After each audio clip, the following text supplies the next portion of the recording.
All right.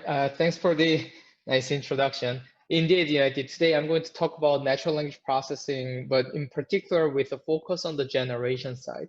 I believe that the Katharina, who is now at University of Colorado Boulder, who used to be my postdoc in NYU, already covers the transfer learning and then how to build a very nice classifier that can solve a lot of problems. And today, in particular, I'm going to go through a very basics a lot in order to ensure that everyone who participates in this summer school, at the end of the summer school, knows when they build any of these natural language generation or understanding systems, they know why all those small design choices that had to be made had to be made in that particular ways. So we're going to start by recapping supervised machine learning. I know that you probably have been hearing about supervised learning over and over, perhaps a bit too much so throughout the whole summer school. I looked at the schedule, I'm pretty sure everyone talked about it, but there's a reason why everyone talks about it, because it is very, very important. And then in particular, we often realize that a lot of techniques that does not look like a supervised learning, such as unsupervised learning, self-supervised learning, or even reinforcement learning, they all boil down to how to train a supervised classifier. Because at the end of the day, what we do is to reduce all those complicated problems into a sequence of supervised learning problems that we know how to solve. And that's going to be the same for natural language processing and generation. So in supervised learning, we are given a set of data sets. In fact, we are given 3 data sets. One is a training set, we have validation set, and test set. We are often given, let's say, one big chunk, but we have to somehow divide them, partition them into 3 sets.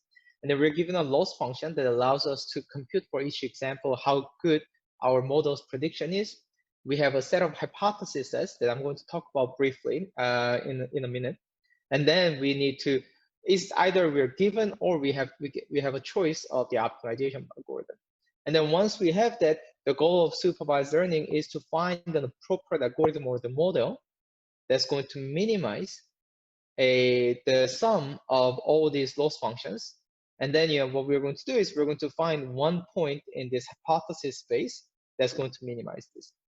Of course, the goal is not really to simply find the one that's going to minimize the loss function over the training set, but to find the model that's going to work well on unseen examples. So we're going to use the validation set. That's the second partition that we talked about. And then once we have selected the appropriate hypothesis space, and then within the hypothesis set, the model that's going to work really, really well on the validation set, then we're going to report or assure ourselves that it's going to work really well on an unseen examples by looking at how well the selected model works on test set. So very, very straightforward framework, but it turned out that this is the foundation upon which we build the entire machine learning ecosystem that includes natural language processing. So then what we end up with is this algorithm. So in a sense, what supervised learning does is for us to be able to build an algorithm without having to design the algorithm ourselves. So when we try to use supervised learning in practice, as well as in research, we need to think about at least 3 points. And then we're going to go through them one at a time quickly before we delve into the actual language modeling or the natural language processing. So the first one is, how do we decide or design this so-called hypothesis set? If you remember from the previous slides, I talked about how we are given number of hypotheses. So it's not going to be just one. And then we need to decide which hypothesis that we're going to use using the validation set. So, but then there's a question, right? What is this hypothesis set? What are these hypotheses that I'm talking about? You must have already heard from one of the many amazing lectures that have been organized at the summer school. However, let's just go through it very quickly. In particular, in this deep learning, and then you have the deep learning, because I talk about deep learning because my lecture is largely about how to use deep learning for natural language processing. You can imagine a hypothesis set as a family of neural network or any kind of neural network design or the architecture that you define.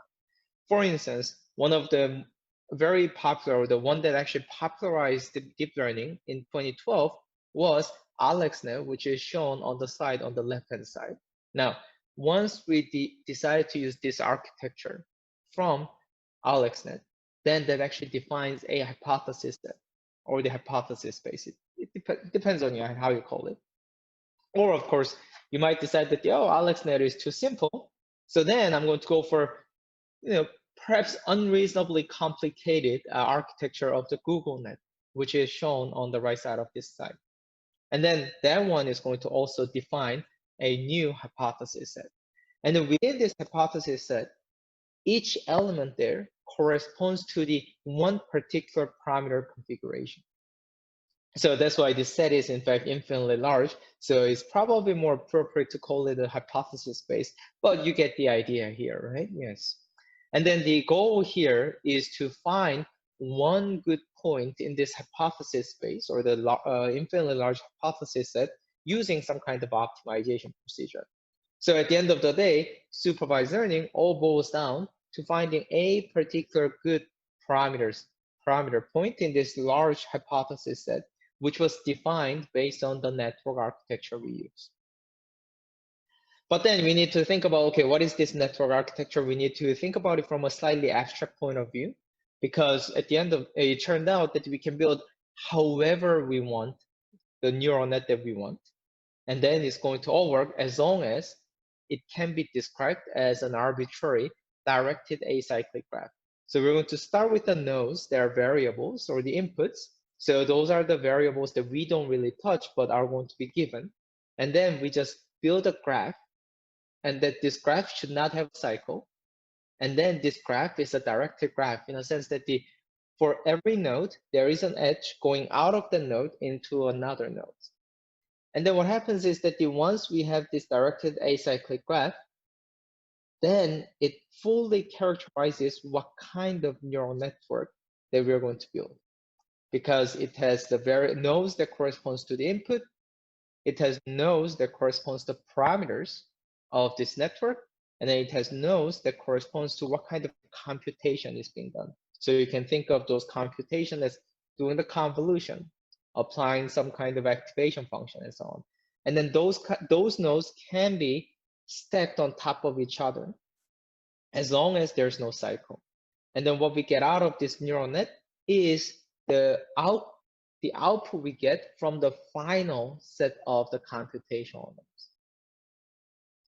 So what that means is that, in fact, these neural nets that we build for solving supervised learning, unsupervised learning, and all the problems in natural language processing and generation, in fact, is not so different from a very simple logistic regression classifier, linear classifier, or even simpler, any kind of one-dimensional polynomial function, because all these computations can be described in terms of a directed acyclic graph.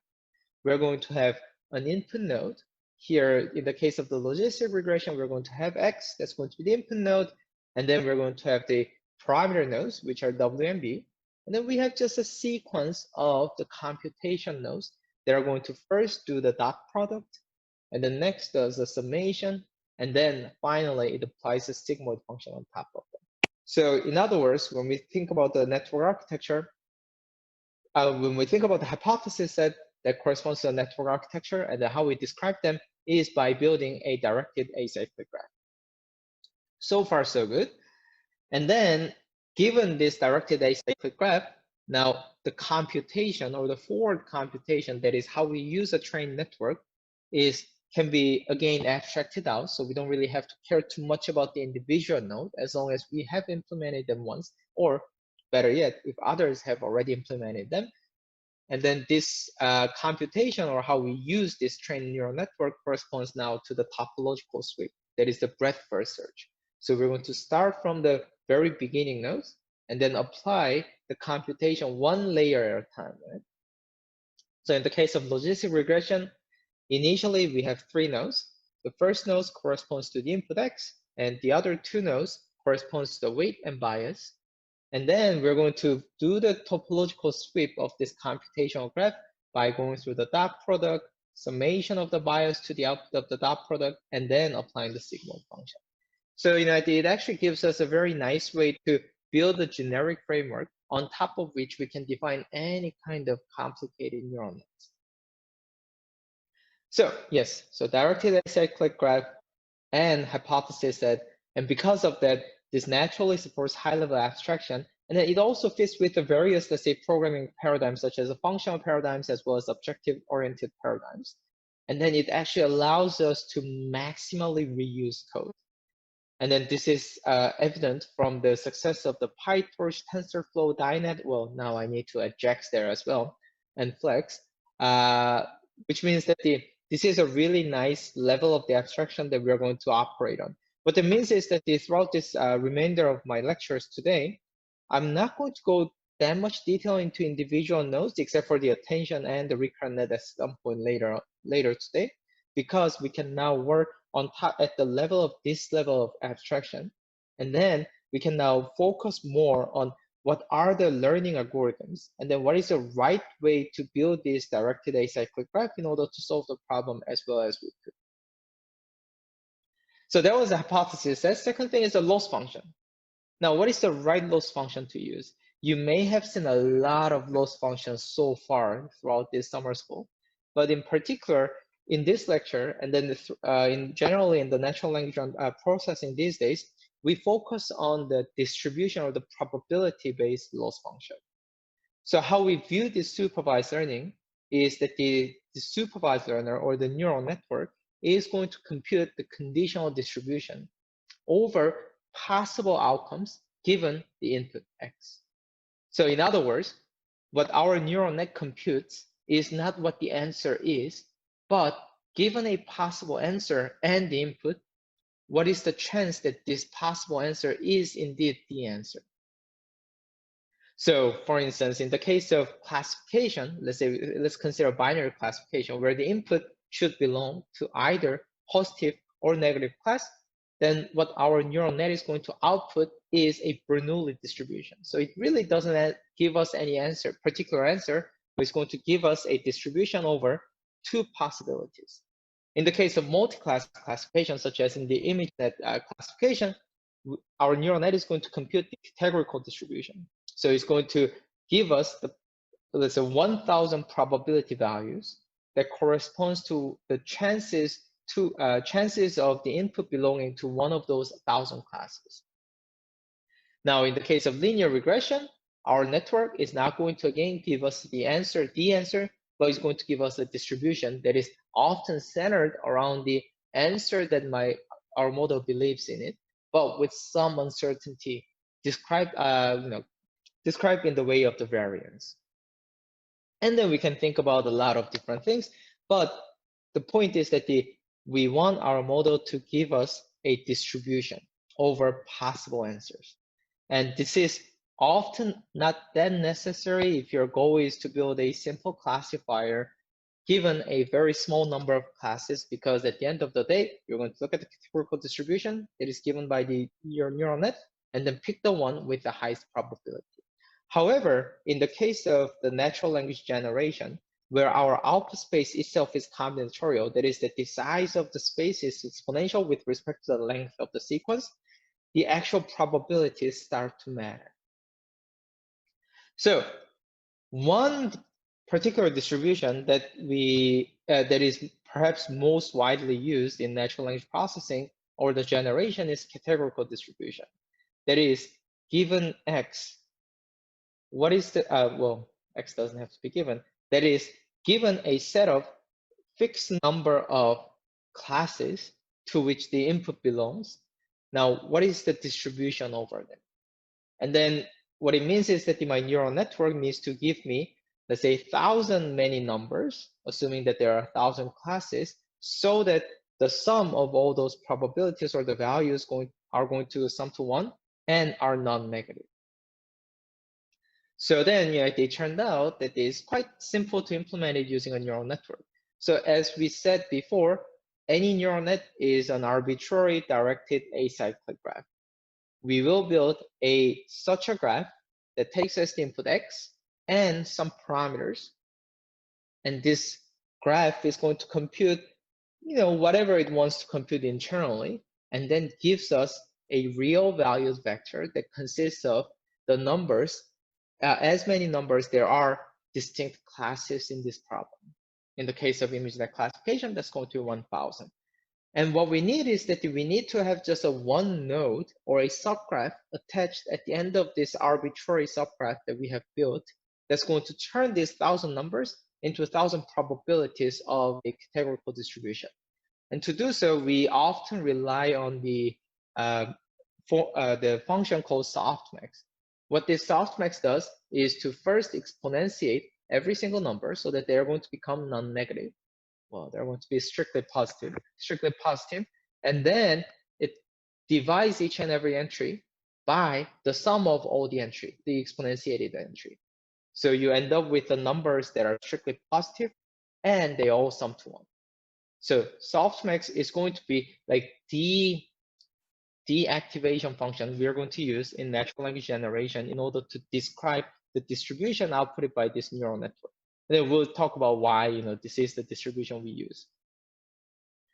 And then once we decide or believe that it is a sensible way to have a neural net always output a conditional distribution over all possible choices, that is a y given x, then the very natural way to define a loss function automatically arises, and that is to use a negative log probability of the correct answer given the input.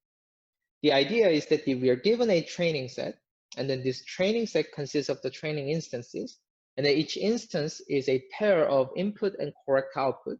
Then our goal is for our neural network to assign as high a probability as possible to the correct answer according to the training set.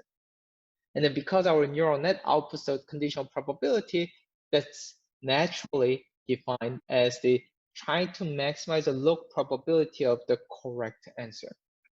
So why are we using log probability instead of just probability? There are many reasons, including the numerical precision issues, but that's definitely out of this lecture scope. But trust me that you want to use this one. And then if you want to put it into a term of the loss function that we want to minimize instead of maximize, then it's simply the negative log probability of the correct answer given the input. And then that's the loss function that we are going to use throughout the entire lecture today. So, okay, we know how to define a hypothesis set, and then we're going to talk about what are the good hypothesis set for the natural language processing shortly. And then we now know what kind of loss function we're going to use. It's going to be just a negative log probability. And then now, of course, we need to think about, okay, what is the right way to optimize this loss function with respect to all the points in the hypothesis set in order to find a good solution. And of course, you must have heard it over and over, probably tired of it. The idea is to define a loss function to be differentiable and often decompose over examples, although that's not necessary that much.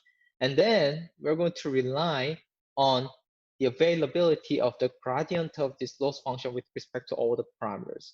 And then once we have this gradient, then we can use any of the off-the-shelf, oops, I'm sorry. Right, so the order is a bit wrong, but once we have the access to this gradient, however we compute it, then we can use any of the off-the-shelf gradient-based optimizer, including gradient descent, LBFGS, conjugate gradient, or whatnot. However, due to the scale of the data at which we operate, we often resort to stochastic gradient descent, where we control the amount of computation that is done at each update by selecting only a small subset of the training data at each time. And then that has to be done randomly. And then this actually allows us to make as many updates as we want without having to wait for each update to go through the entire data set, unlike many of the off-the-shelf algorithms that require us to do so. Now then, this actually brings us the question of how do we actually compute the gradient of this loss function?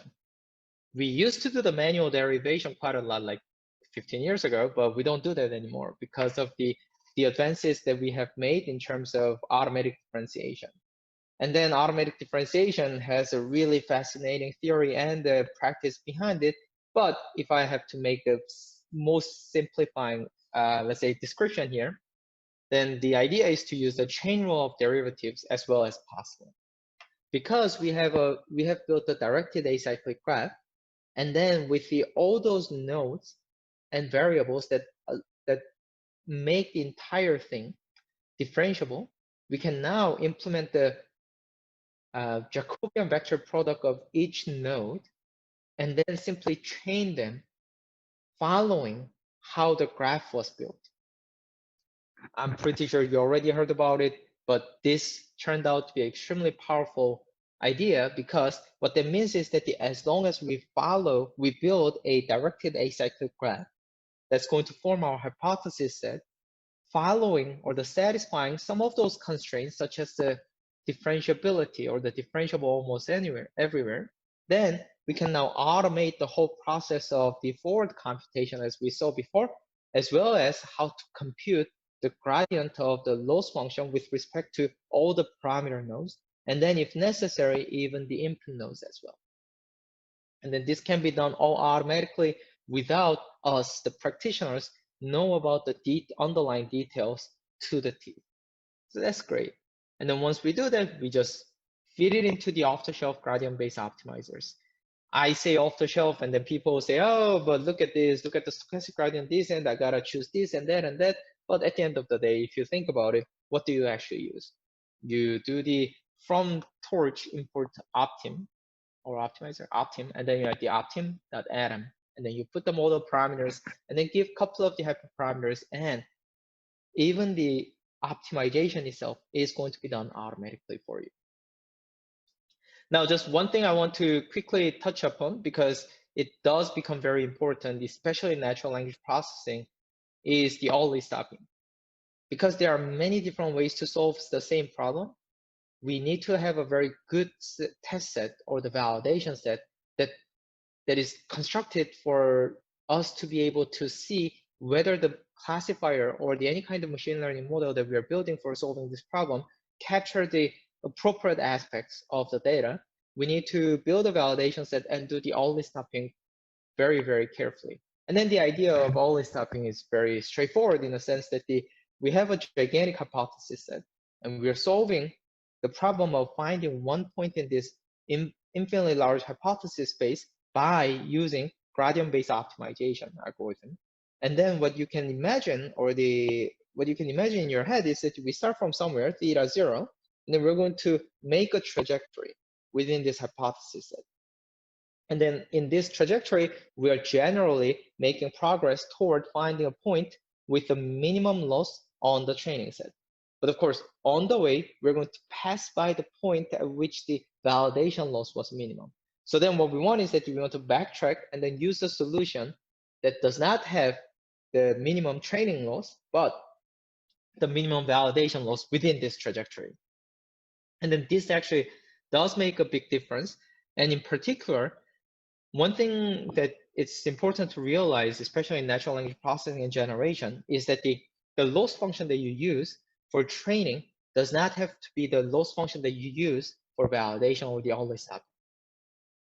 Because we are going to talk a lot about the generation. In generation, the quality of the generation is really, really difficult to capture. And there are many different proxy metrics that people have come up with, but those proxy metrics do not often allow us to directly minimize or to maximize them. So what happens is that we need to come up with yet another proxy, which is the negative log probability that we know often is differentiable with respect to parameters of this directed acyclic graph or the neural net that we're going to build.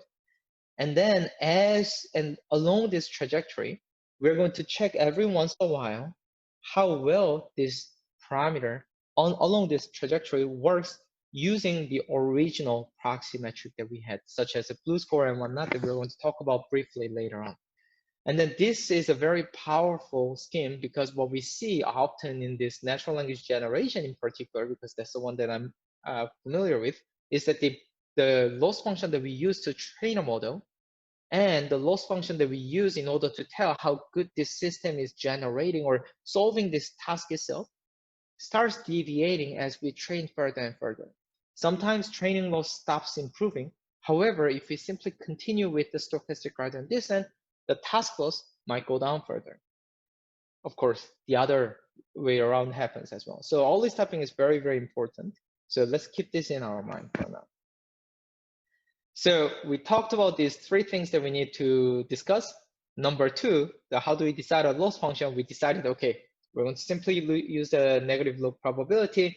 Number three, how do we optimize the loss function? We decided to simply use a gradient-based optimization. Now, it turned out that the number one is not that easy. We are working at the level of the abstraction of the directed acyclic graph, but it turned out that how to build that graph has to depend heavily upon the problem that we are solving. So essentially the remainder of this lecture and then for the next, let's say, 2 hours are going to be all about how to design a hypothesis set or how to design a neural network in order to solve the problem in natural language as well as we do. So we now move on to language modeling as supervised learning. And then language modeling is the first thing we're going to learn. However, we'll have to talk a bit about the text classification first, which I believe you already have learned by Katharina Kahn.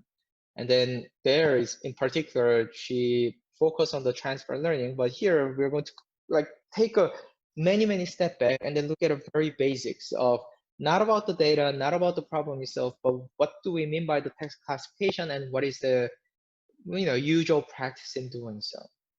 That said, Rodrigo, is there any questions on YouTube or in Slido? Because I don't have access to them, so I can't really tell myself. No, so far no questions. All right, no questions. Okay, so we'll continue with the language modeling is supervised learning. And then to do that, we need to talk about the text classification. Text classification is a very traditional problem. And then just like any other classification problem, we have input and output. And then output is going to be a category to which the input text belongs. And then there are often a fixed number of categories, although this is not necessary in particular with natural language because each of the categories could be described by a language, which allows you to work with the set of categories that varies from one example to another, one task to another. But that's a bit out of the scope of this lecture. If you want to know more, just ask me later. And then now, what's particular about text classification is that the input is going to be a natural language sentence or paragraph. So some of the examples include sentiment analysis, which is not really the problem in my opinion. However, everyone takes this as an example.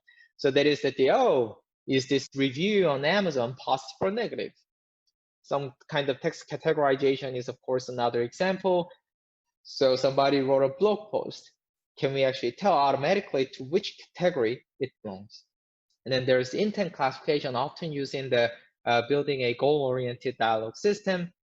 Is this question from a user about a Chinese restaurant? So there are many different examples of the text classification, but at the end of the day, we are going to work at the level of the abstraction where we say that the input is a natural language sentence or paragraph, and the output is going to be a set of fixed number of categories. So then we need to think about how to represent a sentence. Interesting thing about text is that it's a variable length sequence. So the size of the input is never fixed. Size of the input can vary from one sentence to another, one paragraph to another, one document to another. So we need to think about how to represent them at multiple stages. But in the very first stage, we need to think about what is the right way to turn this text into a form that allows us to manipulate mathematically. So one of the most let's say the usual way to do so is to consider it as a sequence of tokens where each token could be anyone from a fixed vocabulary, and the vocabulary has a fixed size. And then there are many different ways to do so. I gave you an example here that is written in Korean, so my guess is that almost none of you could read it, but you can see that those three bullet points are different ways to represent the same sentence. The first one is going to be, we're going to simply say that it's a sequence of the blank space separated tokens. Second line says that is going to be a sequence of unique and segmented tokens that goes beyond the separation by the blank spaces. And then the third one says that it's simply going to be a sequence of syllables. including the blank spaces as well. But you can imagine making a lot of different, you can imagine many different ways to define what it means to represent a sentence as a sequence of tokens, right? But today we're not going to go into the details of this because this has to be very much language specific, and then we really can't really spend too much time on them. But whenever you build a system for a particular language, you need to start from thinking about how to represent the sentence. Now, once you decide a way in which to represent the sentence, you then end up having every sentence or the document as a sequence of integer indices. So what do I mean by integer indices is that each and every token is going to be churned into an index that allows you to recover the original token. So the vocabulary that we talked about is not really a set in when we try to implement anything, but it's more like a table with the index column and then corresponding token column. And once we do so, very nice thing happens is that we now can focus on building a natural language system, a language processing system, or the text classification system without having to worry about the actual language that we are dealing with. So we are trying to abstract away the details of the particular language we're building this system for, but we're going to focus on the algorithm that can be applied to any language as long as you can represent the text in any language into a sequence of integer indices. So then we need to now think about, so now we have a sequence of integers, but we're not going to use the integers directly. Why not? Because those integers don't really encode any meaning to start with. So the fact that one of the words has been encoded as 1000 does not mean that this word is any more similar to another word that was encoded into 1001 than yet another word that was encoded into 1 million.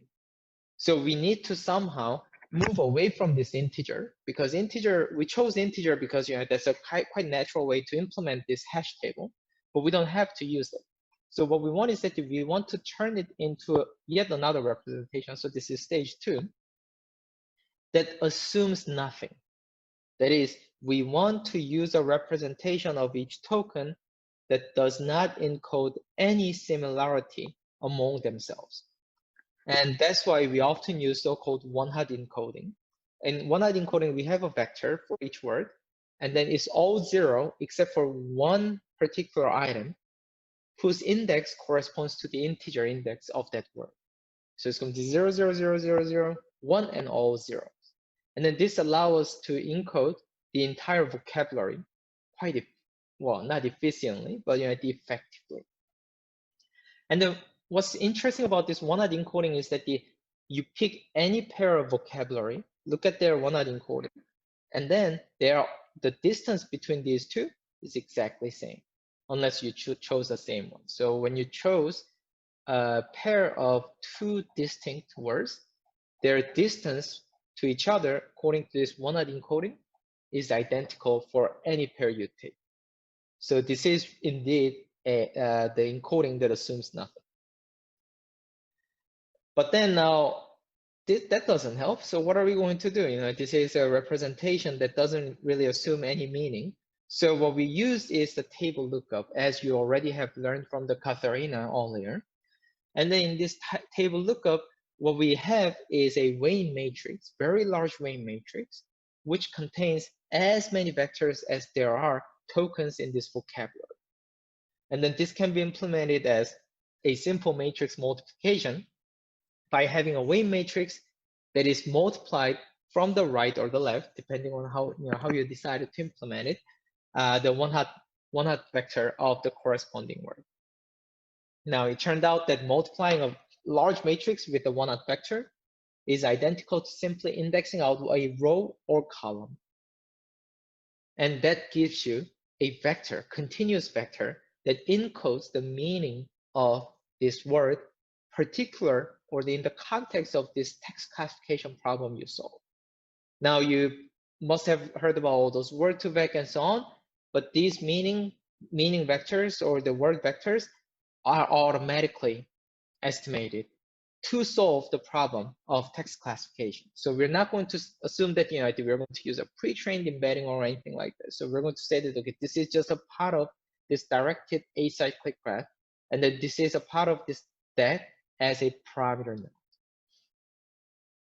So now then we need to think about how to represent the sentence. So we now know how to represent a text, and then in particular how to represent each token. Now we have a sequence of these vectors, right? So I'm going to use a E1 to ET there. So we have a X that is a sequence of continuous high dimensional vectors. Now, how are we going to represent a sentence? Because as we talked about it earlier, eventually we need to end up with a real valued vector whose dimensionality matches the number of categories. And the issue is that we have a variable length sequence of continuous high dimensional vectors, and that we need to compress into a fixed dimensional vector. So we need to think about what we should do. And then the first thing we can think of is so-called continuous backup work. That is, do we really need to take into account the order of the words? This sounds pretty crazy because we're going to ignore the order of words and then say that, the input text is not really a sequence of high dimensional continuous vectors, but simply a set of those vectors. And then once we have a set of those vectors, or the set of the token vectors, the best we can do, there is a weird theory behind it with the deep sets and so on, is that the best we can do is to average them. Because there is no order. There's no such thing as this token comes first, that token comes first, no, nothing like that. So then we're going to simply average this high dimensional vector to obtain so-called continuous back of words. It's a back of words because once you put items in the back, then you forget about the order in which those items went in, right? And then, of course, you can think about generalizing into back of n-grams. So you're going to build a vocabulary that consists of the n-grams, where the n-gram corresponds to a chunk of text that consists of the n consecutive words.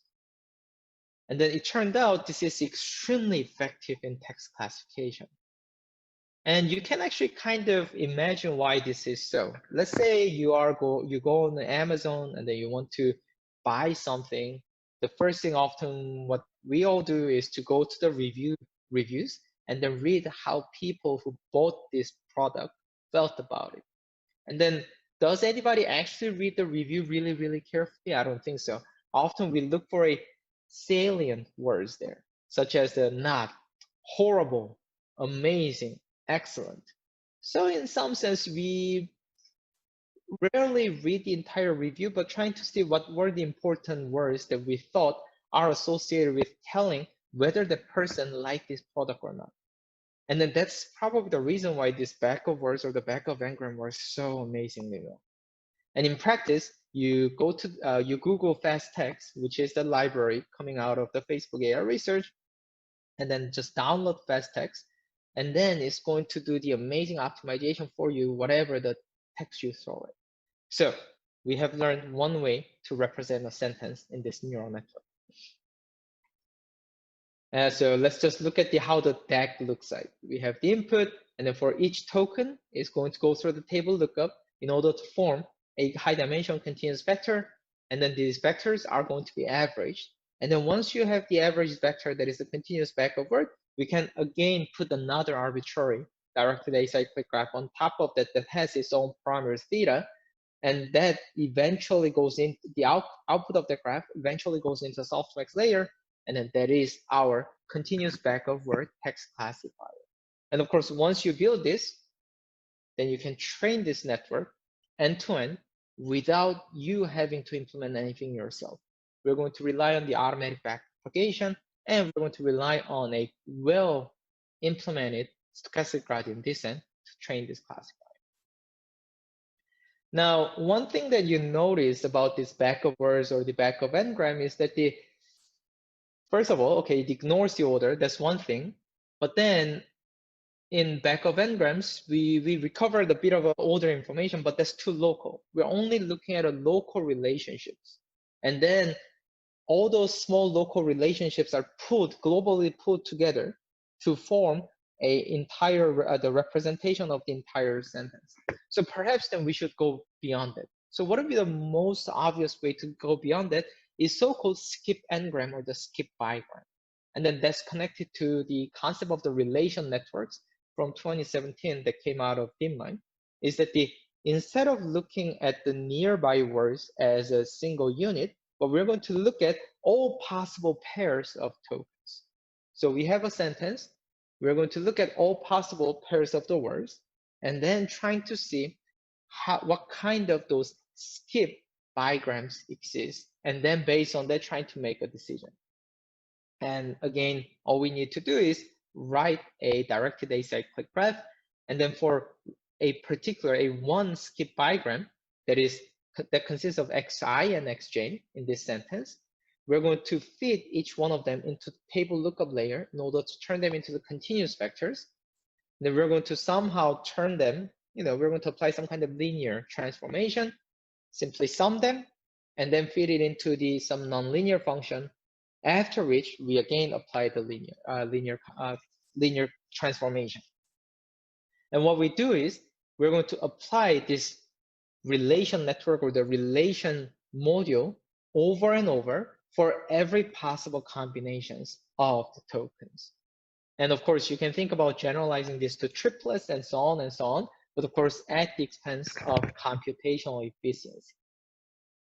So if you look at the directed acyclic graph, because that's the only thing that we actually need, right, in order to build this kind of neural network, then what we end up with is that we have two sequences which are just copies of each other, and then we're going to look at every possible pair, and then for each pair we have this relational network module that's going to give us some vector representation, and then all these vector representations are now averaged as we did with the continuous backward in order to form a single fixed dimensional vector representation of the input sentence.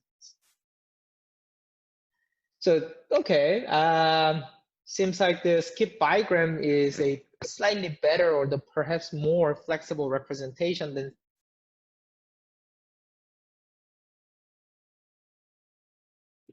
Okay, I'm sorry, I somehow pressed something wrong. But it is still a bit, what can I say, less satisfactory in the sense that we are going to look at all those pairs, but eventually we're going to average all those representations.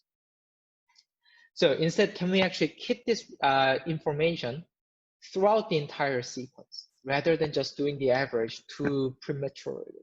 And then that's where the idea of the convolutional network comes in. So instead of trying to look at the n-grams at a very shallow surface level alone, and then compute the average, we try to capture these k-grams or the n-gram, but I'll just use k because n is a bit overloaded, k-grams hierarchically. So unlike in images or in videos where the 2D or the 3D convolution are much more common, in text, because we're talking about the sequence, we work with the one-dimensional convolution. And then we're going to stack these convolutional layers on top of each other in order to capture a larger and larger n-grams without having to increase the number of parameters too dramatically.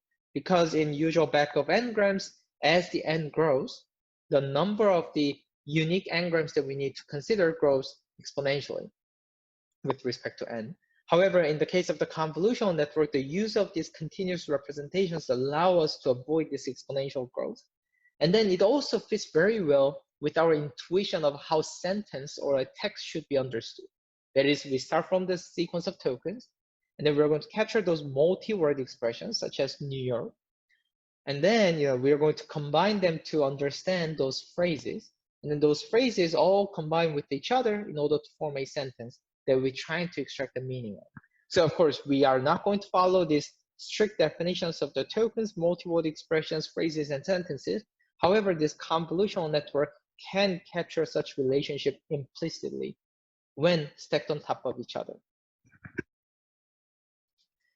So, and then, in practice, it's yet another operation or the computational node in directed acyclic graph meaning that there are already extremely efficient implementations available in all the major frameworks that you can think of. And then people have been studying this quite a lot to come up with the efficient and effective ways for text convolution in text classification, such as a multi-width convolutional layers, dilated convolutional layers, and gated convolutional layers. So the convolution was nice, but I don't know if you have noticed, but the convolution still cannot capture the context of the entire sentence or the entire document, because the size of the so-called receptive field of each vector after the convolutional layer, multiple convolutional layers, is still fixed. It depends on how many layers you have, whether you use a dilation or not, and what the kernel size was. Can we then somehow generalize this convolutional network so as to avoid fixing the size of the maximum size of the receptive field? And can we do so by combining the idea from the relational network and convolution? And if you think about relation network could actually go look at the entire context by looking at all possible pairs.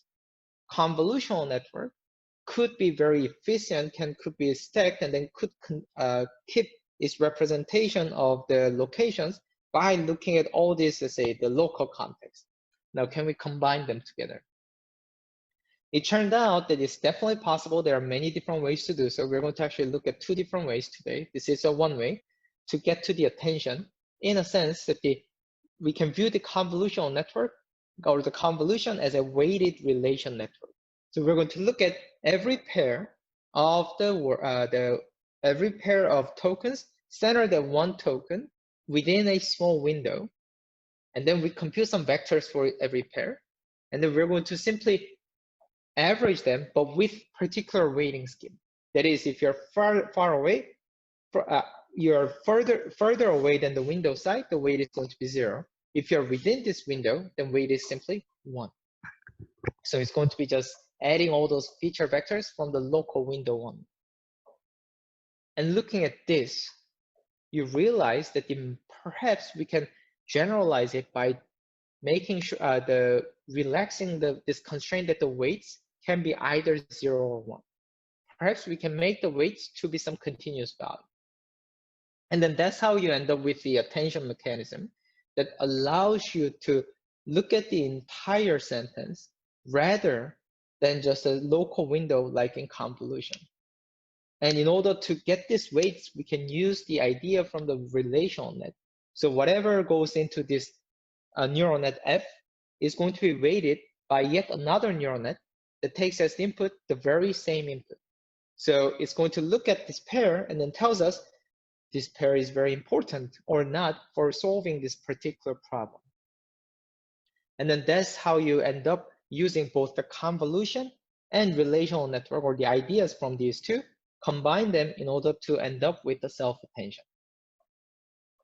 So for each location in the input, we're going to look at every pair centered on that one. And then there's going to be a weighting function that is implemented as a relational network. And then, well, I mean, like this. So both of them are implemented as a relational network.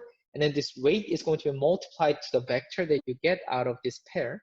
And then that one works as and then all those vectors are going to be summed in order to form the new representation.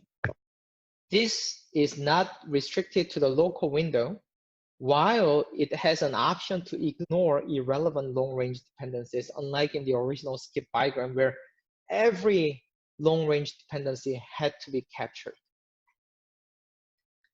And then, of course, you can further generalize this to multi-head and multi-hub attention, which I'm going to talk about as a second way to arrive at the self-attention soon.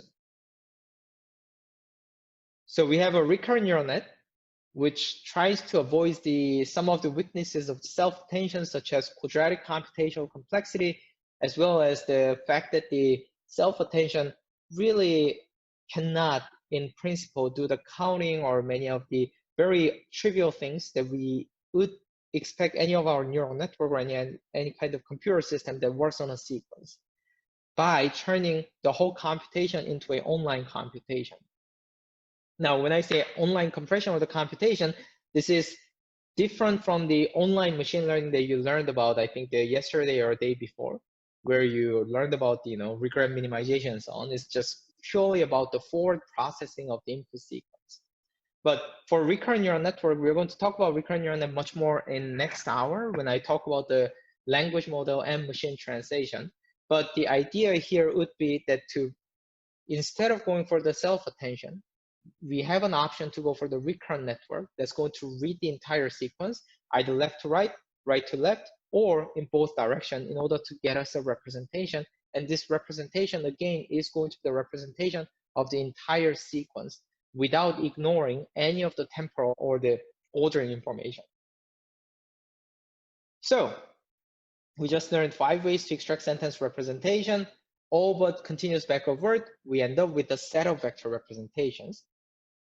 And then we can stack all these different approaches in order to get the best out of all these sentence representation extraction methods.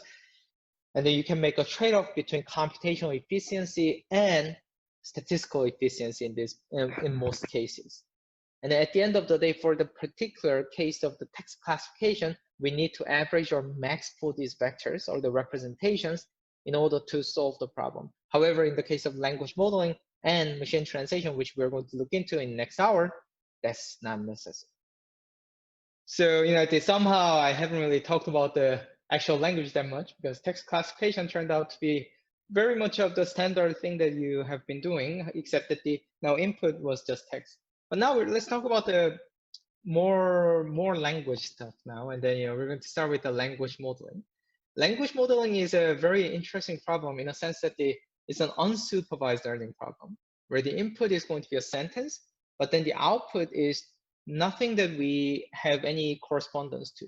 It's just a probability of the input sentence. So the idea is that if we want to be able to tell whether a given sentence is likely or not according to our data.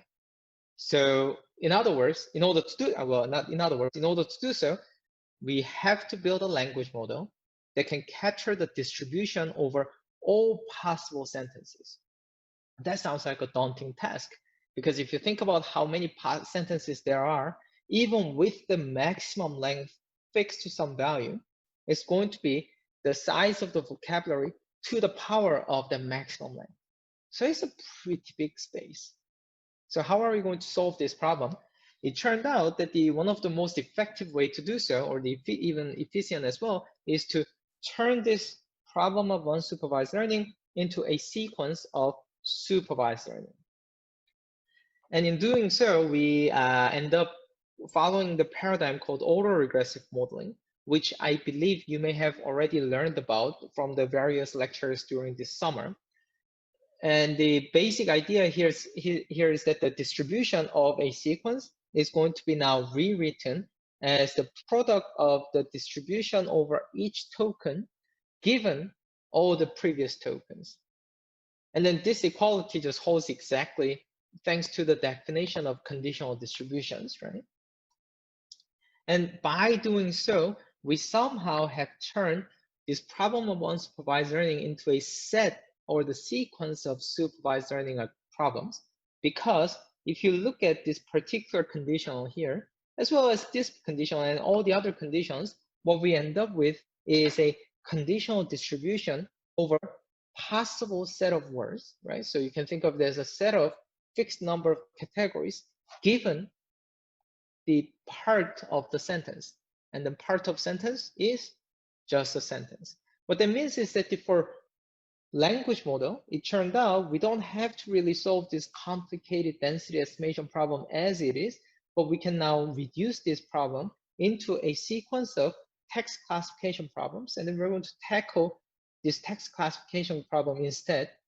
And then we combine them into a one system that's going to give us how likely a given sentence is. And the funny thing is we already know how to build a text classifier using a neural network. Let's just look at one particular example here. We had x1, x2, xt minus 1. So we don't have a full sentence, but we now have a prefix of the text. But prefix of a text is really nothing but just a text. So we have a sequence of tokens Each token is then turned into the high dimensional continuous vector using the table lookup layer. And then a single table lookup layer is applied to every single token. And then we learned 5 different ways to extract the sentence representation. And then we can use any one of them. We can use continuous backward, we can use recurrent neural network, we can use self-attention, we can use convolutional network, we can use relational network or the skip bigram. And then once we have the representation or the vector representation of the entire prefix, then we can have an arbitrary computational graph there. So we can make it as deep as we want, that as long as it ends up giving us a real value vector whose dimensionality matches the size of the vocabulary, where the vocabulary in our case corresponds to the categories in text classification. And then that real value vector can be turned into the distribution, categorical distribution, using the softmax function.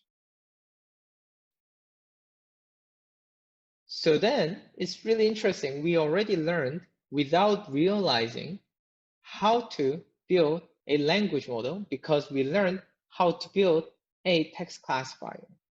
And given a sentence, now we can use this text classifier to score them. And then the score is given as the log probability of a sentence. And this log probability of a sentence can be rewritten. Oops, I'm actually missing this. Log probability of sentence can be written as the sum of the log probability of the correct output category, that is the word, given all the previous tokens. There is a sequence of prefix sequence, and then it's just a sum over all the tokens. And trying to train this model corresponds to maximizing the log probability of the observed sentences from our training set, which is to trying to train this text classifier to be able to assign as high log probability as possible to the correct following token given all the previous tokens. So it really is text classification, not just anecdotally, but the whole formula tells us that we have to train this text classifier to maximize the log probability of the correct next token given all the previous ones. And then that's how we're going to train this text classifier and thereby getting the language model. Once we have this text classifier, then we can compute all these probabilities because our text classifier returns us the categorical distribution.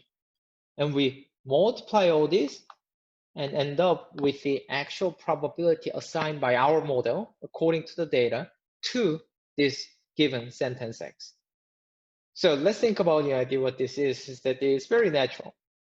So let's say a sentence given is in Korea, more than half of residents speak Korean. I think that's true, but of course I haven't really looked it up carefully, but let's say that's true. Then how are we going to tell how likely this sentence is we're going to first say that how likely is it that the word in appears at the very beginning of the sentence. And then we're going to say how likely is it for us to see Korea following in. That's pretty likely, right? Because in is also followed by a name of the place. Korea is a country, and then it also refers to some place. And then how likely is it to see more following in Korea? Maybe not too high, but still compared to many other options, this is reasonably okay. And then what is the chance that we're going to see then after in Korea more? Very high, right? And then we're going to simply multiply all these likelihoods or the probabilities or sum all the log probabilities, and then that's going to tell us how likely this entire sentence is. Makes sense, right? And this actually allows us to do interesting things. There is a reason why you probably have learned from Katharina that one of the most successful way to transfer knowledge from a huge amount of data for the problem that you want to solve in natural language understanding is to train the whole thing or pre-train the large neural network as a language model, because a lot of problems in natural language, in fact, boils down to telling how likely a given sentence is. So let's think about, one particular example of trying to doing some kind of QA. And then the question is, what is the language that is being spoken by more than half of the residents in Korea? Now I can answer this question by simply scoring all possible languages, scoring each of all possible languages by constructing in Korea, more than half of residents speak that particular language. For instance, let's say I had a choice I had two options. One is Korean and the other was Finnish. Then what I'm going to do is I'm going to take this language model that I have trained as a text classifier and then trying to score in Korea, more than half of residents speak Korean against, and then score in Korea, more than half of residents speak Finnish. If the first sentence is deemed more likely, my answer is going to be that Korean is the answer to this question, original question.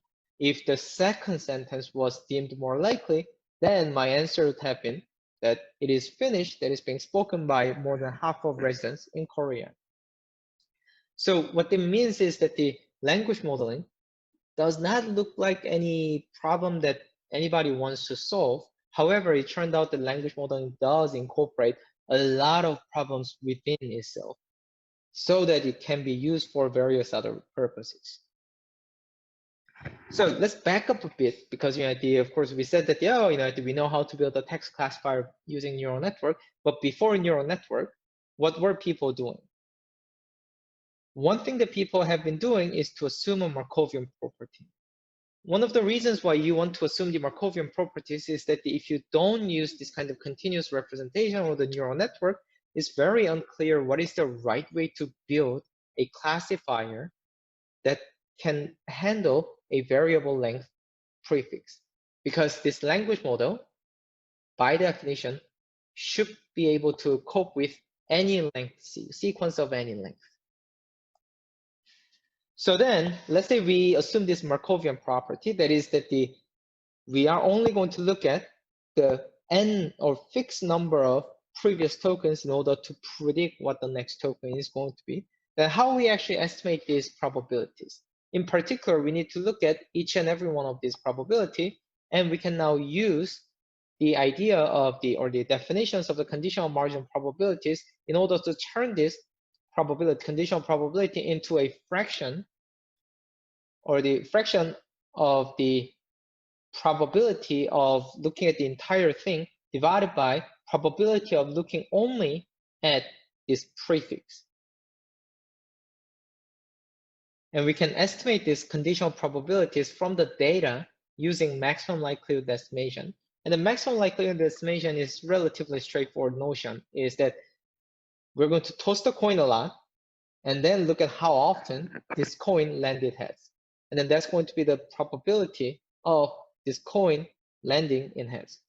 Sounds easy. And then it's even easier because we don't even have to toss the coin in our case. Somebody already tossed the coin for us, that is the internet. So people, everyone in the world has been participating and helping us build an amazing language model by writing something and make things online publicly accessible. So data collection is automatically done, and then all we need to do is to count how often things happen. So in the particular case of the n-gram probability, instead of the coin that we toss, you can think about, we're going to count the number of occurrences for the actual n-gram. That's going to be the numerator. And then we're going to count the number of occurrences of the all n-grams of the form, that is prefix and whatever follows. So that's going to be the numerator. And then simply divide the former with the latter, you get the estimate of this n-gram probability or the conditional probability. Now, this makes sense, right? This definitely makes sense. However, let's look at one example. We want to check what is the probability of university following New York. Then what we're going to do is we're going to count all occurrences of New York University. So that's going to be the numerator. And then we're going to count all occurrences of New York followed by anywhere. So there's going to be New York State, there's going to be New York City, there's going to be New York Fire, New York Police, New York Bridges, and so on. And then just sum all of them. Then that's going to be the denominator here. And then the probability of university following New York, according to our data, is going to be precisely this quantity that we compute. There are a number of problems, and then two major ones that are not independent but interrelated with each other. One is data sparsity. And then this data sparsity is very, very crucial issue. So let's say I want to compute the probability of a sentence, a lion is chasing a llama. Following the paradigm of the autoregressive modeling, we can compute this as a product of probability of A starting at the very beginning of the sentence, probability of lion following A, probability of is following a lion, and then we're going to assume that it's a Markovian model where each conditional is going to only be conditioned on the two previous words. So it's going to be further multiplied by the probability of chasing following lion is, multiplied with the probability of A following is chasing, and finally multiplied by the probability of llama following chasing. The first few probabilities, or the conditional probabilities, all look reasonable. However, what is the chance that we're going to see a n-gram, so 3-gram, chasing a llama? Very unlikely. In fact, if you look for a Google n-gram viewer and then look for this n-gram, it's very likely that you're going to see a 0 occurrence, at least until 2015, because I started to use this as my own example in various places. So it might actually show that Google may have already indexed the entire internet. So it might say that, oh, it's not like 0 probability, but chances that whatever corpus you're going to use, chasing a llama is going to appear is 0. Then, however likely all the other n-grams were, the probability assigned to this sentence by our n-gram language model is going to be 0 because of this one particular n-gram. So that's the issue of the data sparsity that's connected to lack of generalization. Second issue is the inability to capture long-term dependencies. This is a bit trivial in a sense that because we made an assumption of the nth order Markov property, our language model just simply cannot capture any dependencies that go beyond this n-gram model. Let's take as an example this weird sentence. Let's say the same stump which had impaled the car of many a guest in the past 30 years and which he refused to have removed. If I wanted to guess what's going to follow he refused to have, it's very difficult to guess that it's going to be removed. However, if I had access to the entire prefix, and if I saw that there was a stump that this person refused to have something to do with, then suddenly the removed makes so much sense. Unfortunately, this n-gram language model won't be able to capture that one. So let's look at some of the traditional solutions. So first, traditional solution for the traditional solutions for the first problem of data sparsity is to simply smooth the whole distribution. In particular, the simplest, let's say, smoothing technique called the add epsilon or the add alpha smoothing is saying that every n-gram possible should not have 0 probability. So every n-gram is going to have some non-zero probability. And how we do that is by adding some epsilon constant to every count that we get. And then by doing so, we are never going to assign 0 probability to any n-gram. That avoids the issue of having a 0 probability sequence just because of one particular n-gram that never happened in your data. Of course, you notice that this is not really the greatest way to go because it's going to assign same weird probability to both chasing a llama as well as any other gibberish, while we know ourselves that the chasing a llama is just so much more likely. So we can be a bit smarter, and then we can go into the idea of the backup. That is, if a particular n-gram did not appear in our data set, we're going to look at n-1 gram, n-2 gram, until we find a shorter n-gram that actually appeared in our data. And then eventually we're going to end up with just a single word. And then our hope is that that word actually appears in the data. But we're not going to go into too much of the detail of the smoothing and backup, just too many things to cover today. Unfortunately, there is no viable solution to this long-term dependency issue, because as we increase n, the size of the window, then of course this whole problem of the long-term dependence disappears.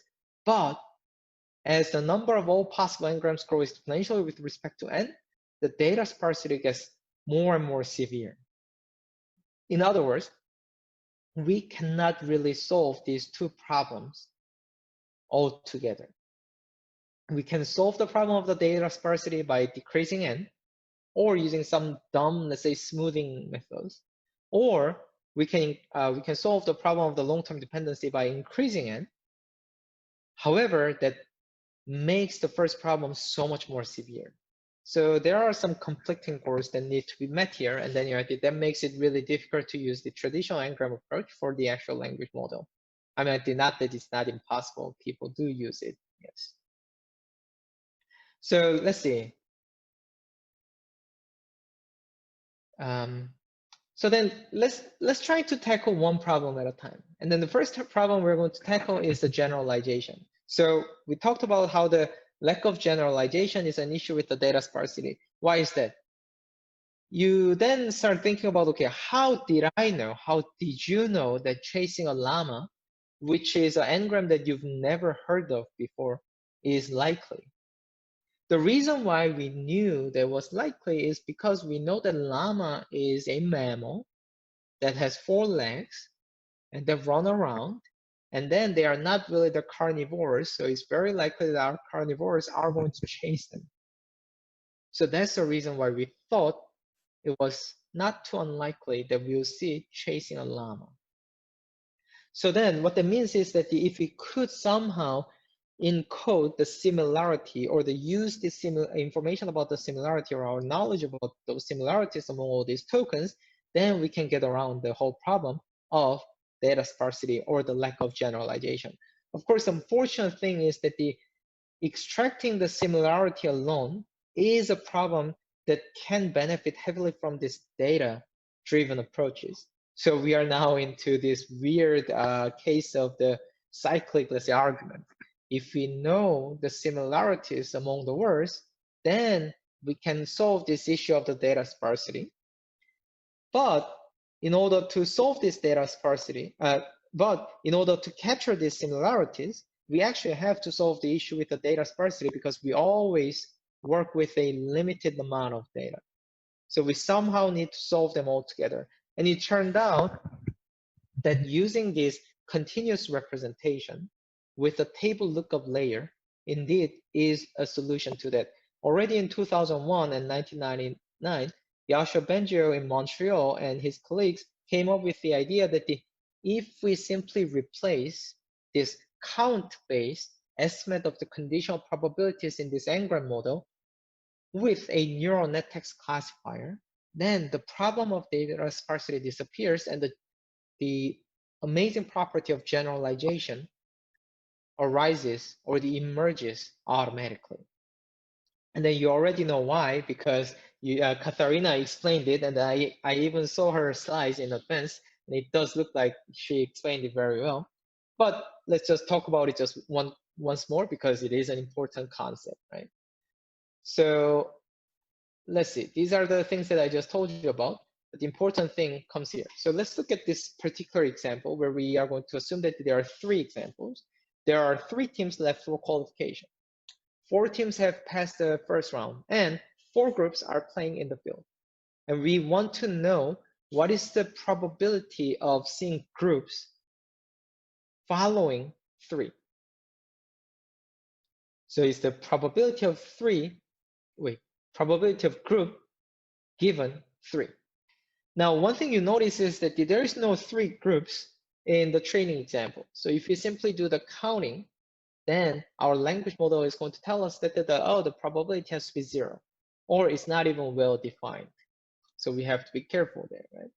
But then, interesting thing is that if you use this kind of continuous vector space, there is a natural tendency to compress the information because we use a fixed number of parameters, and also we use stochastic gradient descent, which cannot really explore this entire space of the parameters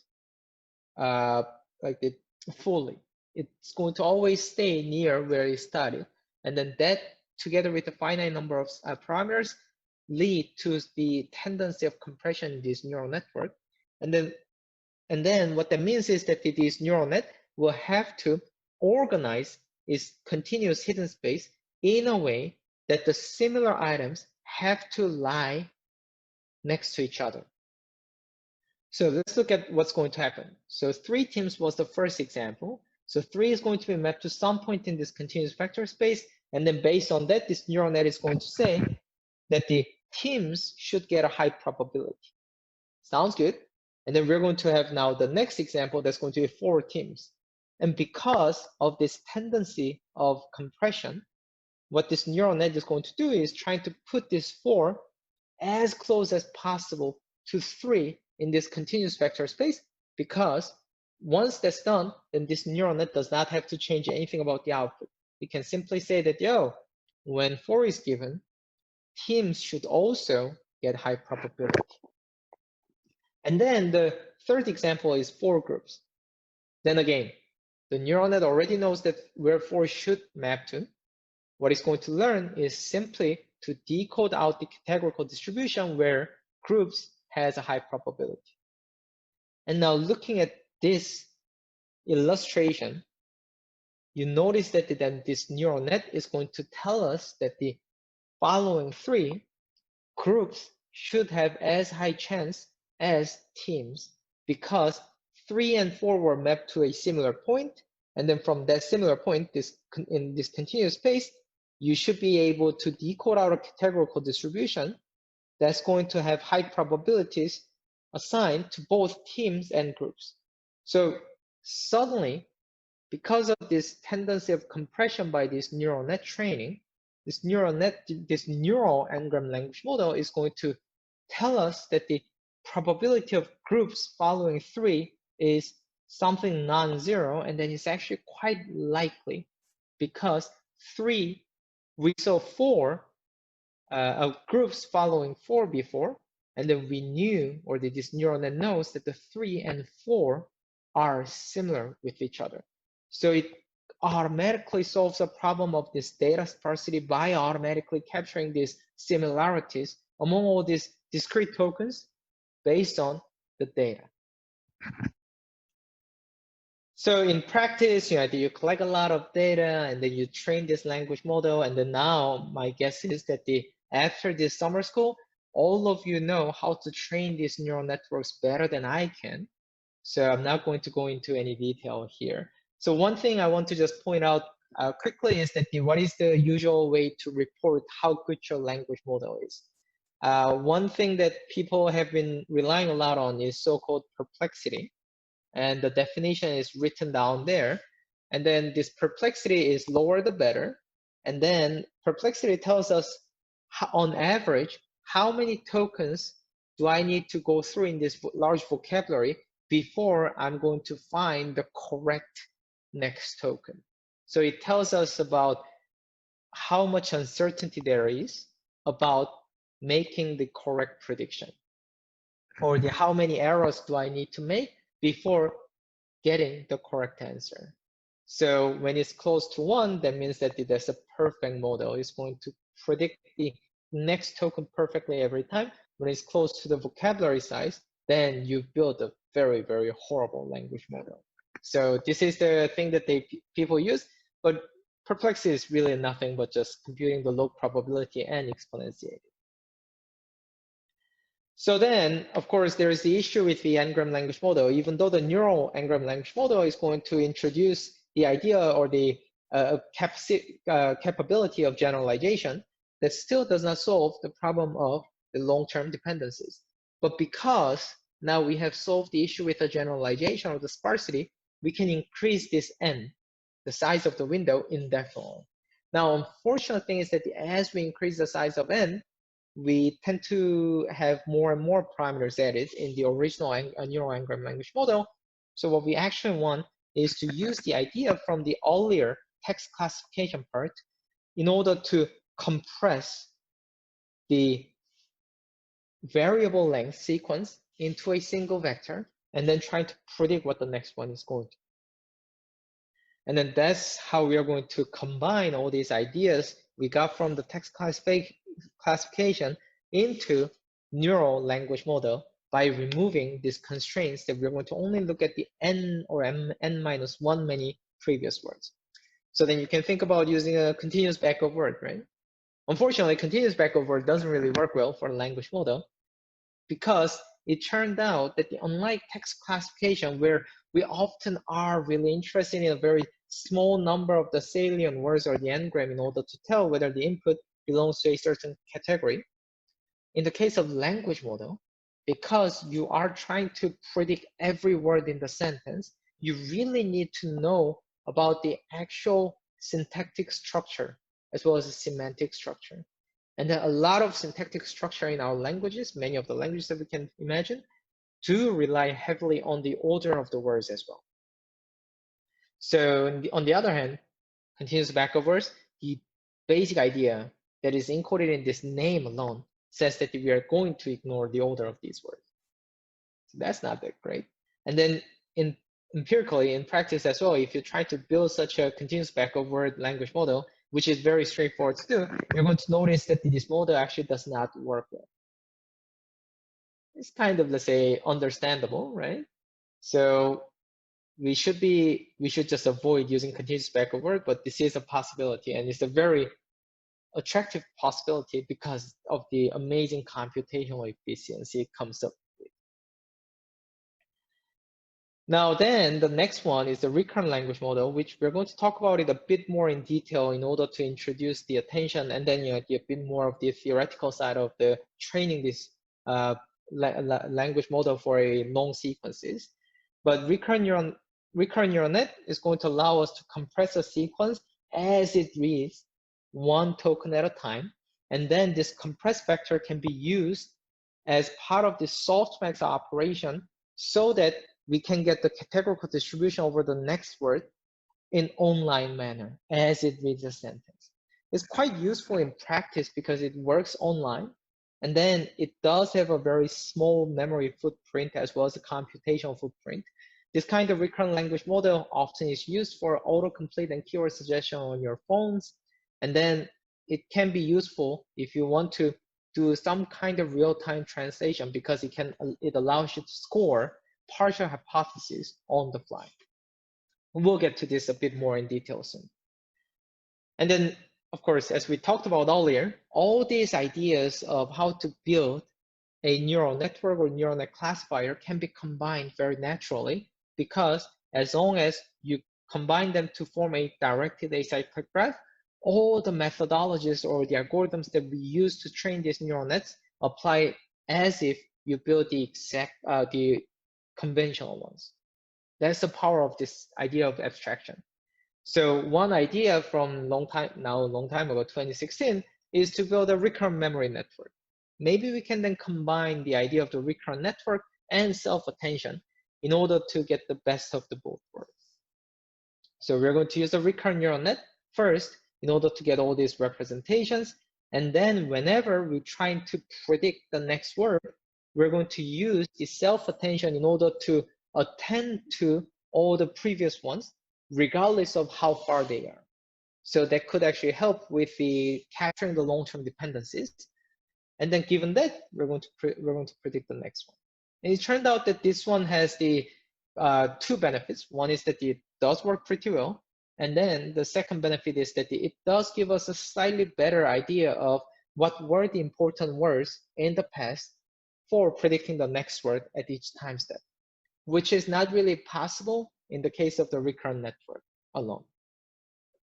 So we've covered so far the autoregressive language model, and then how we have seen this autoregressive language model as a sequence, excuse me, of text classification. And we talked about some of the traditional approaches to language model. That was the count-based n-gram language model And then we came all the way back to what our current practice is, that is a neural language model with the infinite context.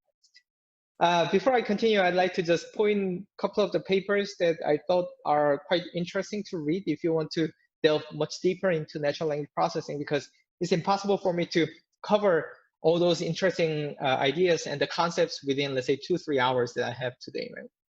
One is a very recent textbook from Jacob Eisenstein titled Introduction to Natural Language Processing.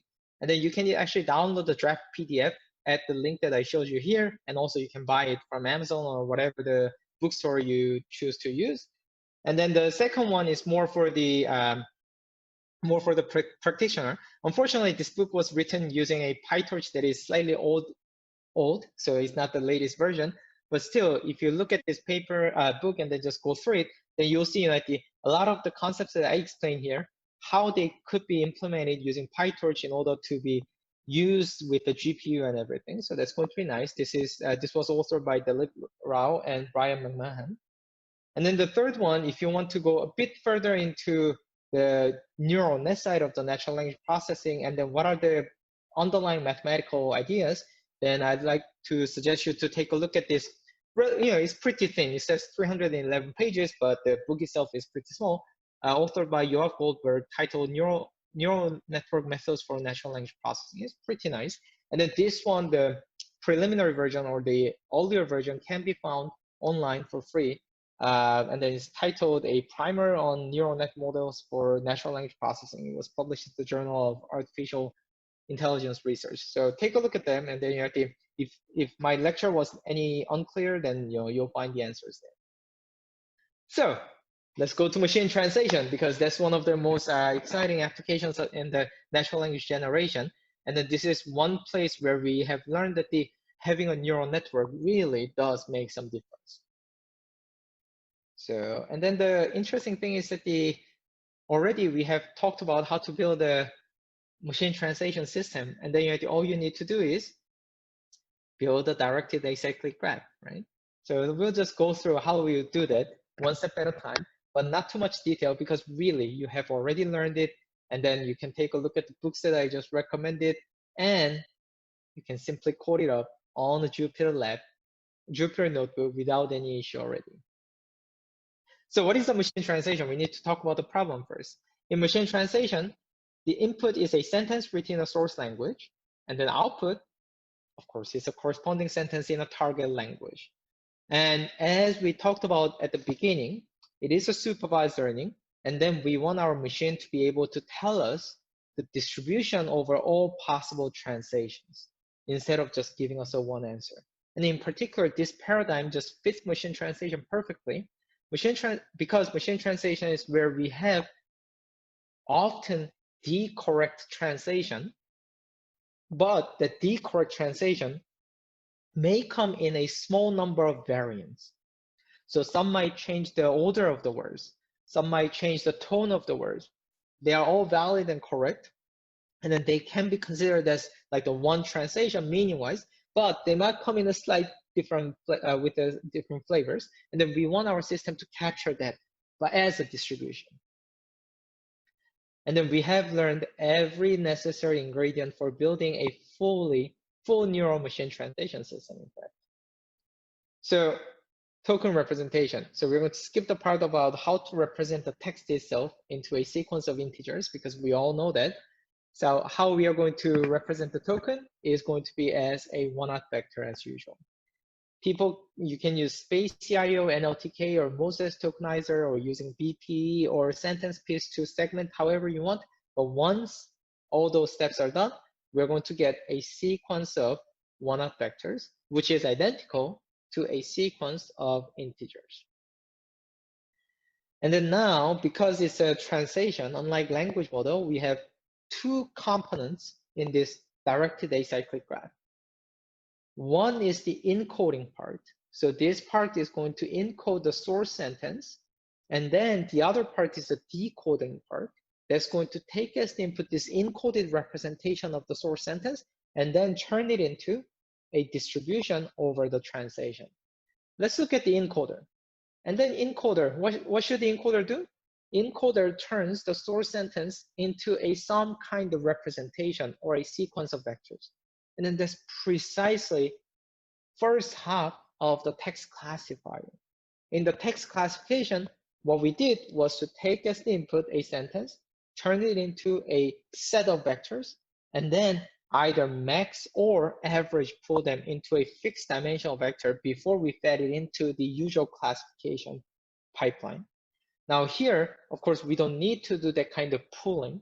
However, we need to turn the input sentence into a setup or the sequence of vectors. So we can use, of course, recurrent nets, we can use convolutional nets, we can use self-attention, all the things that we talked about, we can use them to build this encoding part of the neural machine translation system.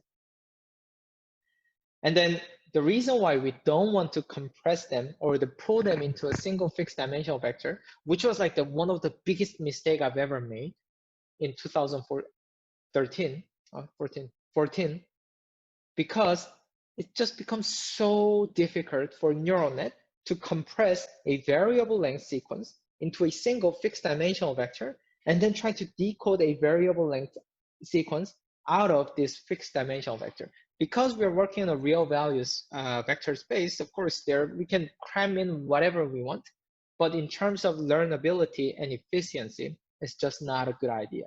As you see here, when we compress the thing into a single vector, these neural nets lose the capability of generalize to a longer sequences or a larger input in general. So, okay, that was the encoder. We know how to do that. That's just a text classifier cut in half. Now, what is the decoder? What the job of decoder is to compute the distribution over all possible translations given the representation coming out of the encoder, right? So what that means is that it's really nothing but a language model, but you can think of it as the prefix that we use in order to predict what the next word should be is extended with the source sentence as well. As you see on the slides, before, for usual language model, we were looking only at this. That is the P of YT, that is the next word, given all the previous words in the same sentence or the same text. But now with the machine translation, we are looking also at X, that is the source sentence. But then wait, hold on. That's just concatenation. What that means is that the machine translation is really just a language model where the sentence is split into two partitions. First partition is the source sentence that we don't really care that much about, except in terms of prediction. And then the second part is a translation where we actually do care about predicting the next word. We just concatenate them, we build a language model, but the loss function is computed based only on the second part, the prediction on the second part. So it's really just a language model, and then we have learned already how to build language model, right? So it's really true that we already have learned how to build a neural machine translation system. And then the amazing thing is that this whole thing can be really written in one Jupyter notebook using PyTorch or whatnot. And then you can get a full-fledged machine translation system on your laptop as well. So let's see an idea how it does. Because language model in our paradigm of autoregressive modeling is just a sequence of classifiers, so we need to just think about one thing, that is how to predict the next word in the translation given all the previous words in the translation plus the source sentence. So we have a source sentence that's going to be encoded into the source sentence representation. And then we are going to have the prefix of the translation, that's y1 to yt minus 1. That's going to be also encoded into the target sentence representation.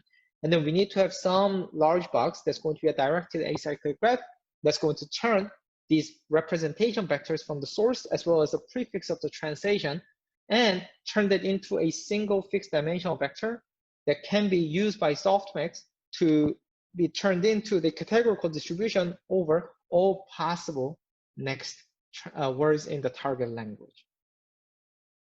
Now then the question is, how do we fill this part in? So we're going to look at one particular example using the recurrent neural network and attention mechanism from 2015. It's quite a long time ago already, but that's the idea how the whole, let's say, neural machine translation started. So we're going to look into that one quickly before the break. So the idea is to use the recurrent neural net as much as we can, and then plug in the attention to glue them together. In the source sentence encoding part, we're going to use a bidirectional recurrent neural net in order to get the representation of each token given all the other tokens in the sentence. And then how we do so is to have the forward recurrent language model that's going to recurrent neural net that's going to encode all the previous words. And then we're going to have a reverse recurrent neural network that's going to summarize all the following words. And then we concatenate the hidden states from the recurrent neural net to get the representation of that vector.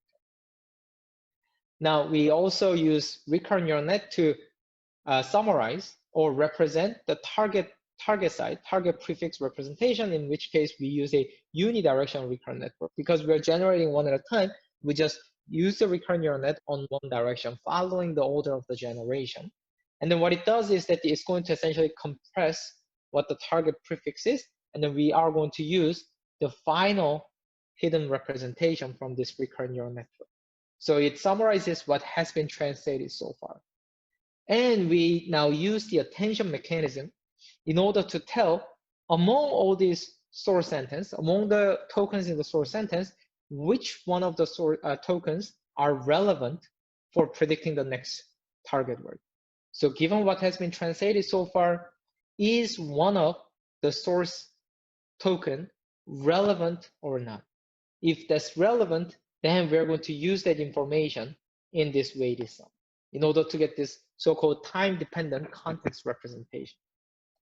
Once we have the time-dependent context representation, all we need is to have a small directed acyclic graph that's going to turn this into a fixed dimensional vector, which can then be used by softmax to produce the categorical distribution over the next target word.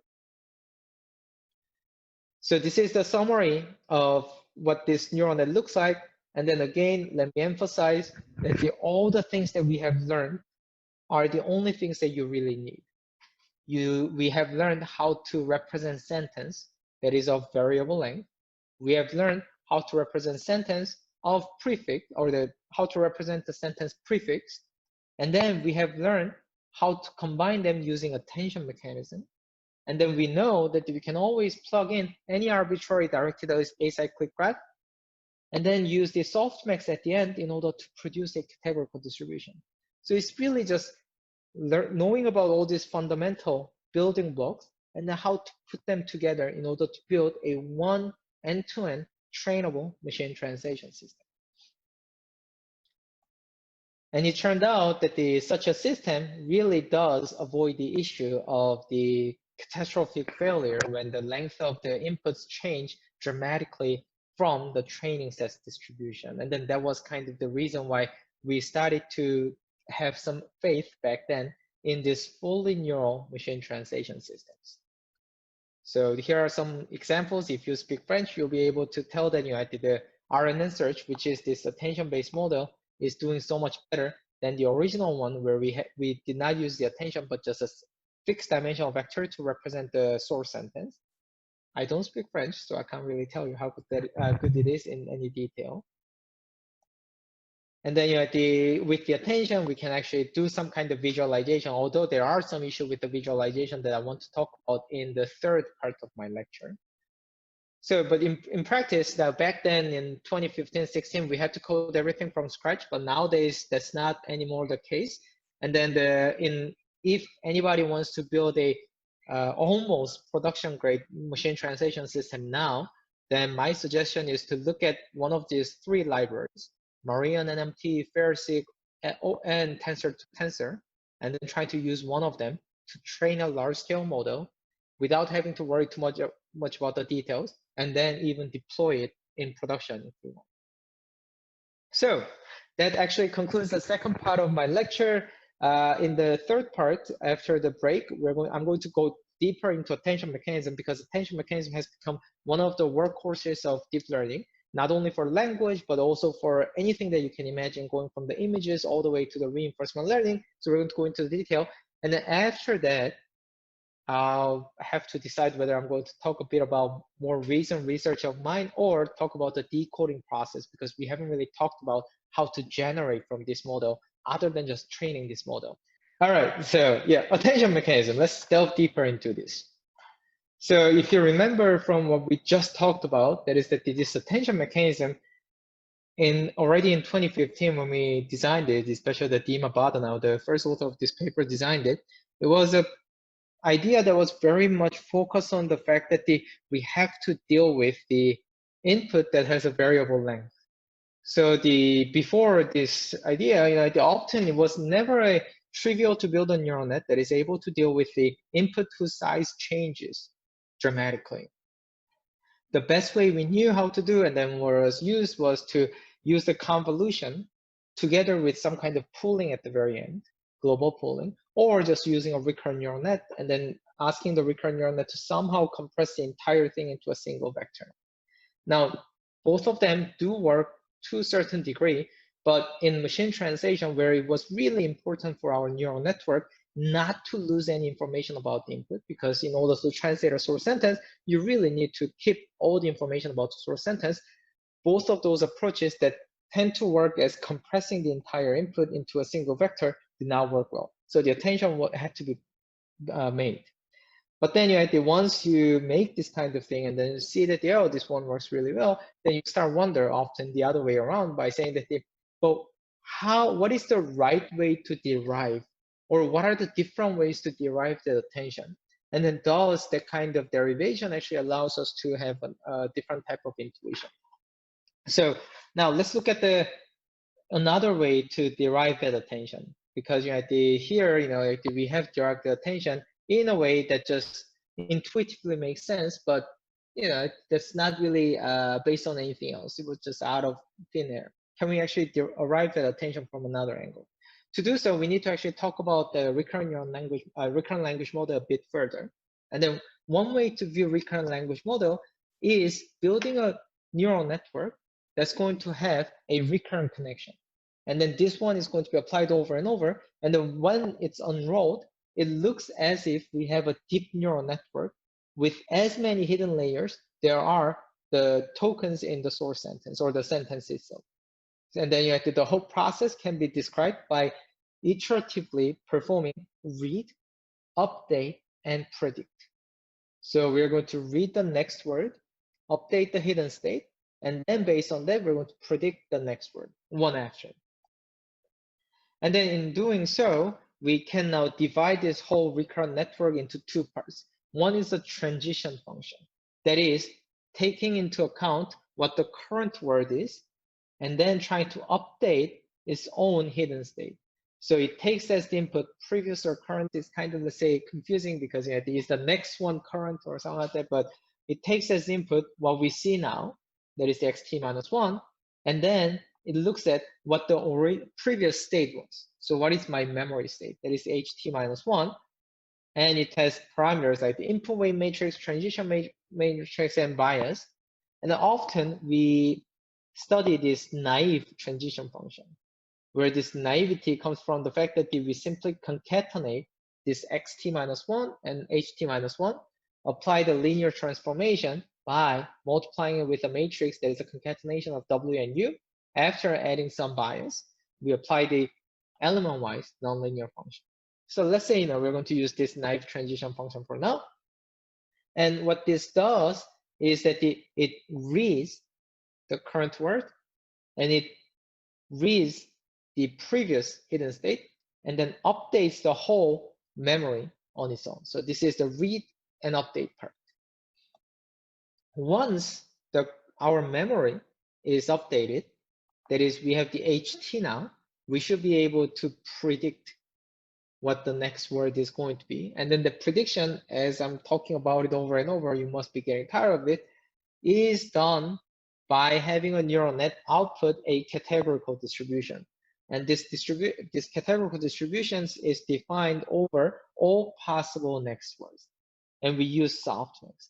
So we're going to apply the I'm sorry. So apply the affine transformation and then apply softmax in order to get the distribution over all possible next word. So this is the part that is read. So we had the, well, that's not the read. I'm sorry. So we had the read and then update part already with the transition function. Now with the readout function, we do now the prediction. Okay, so that's good. And then training, we know how to train it because it's just a language model. So we're going to train it as a text classifier where every word in the sentence works as the target.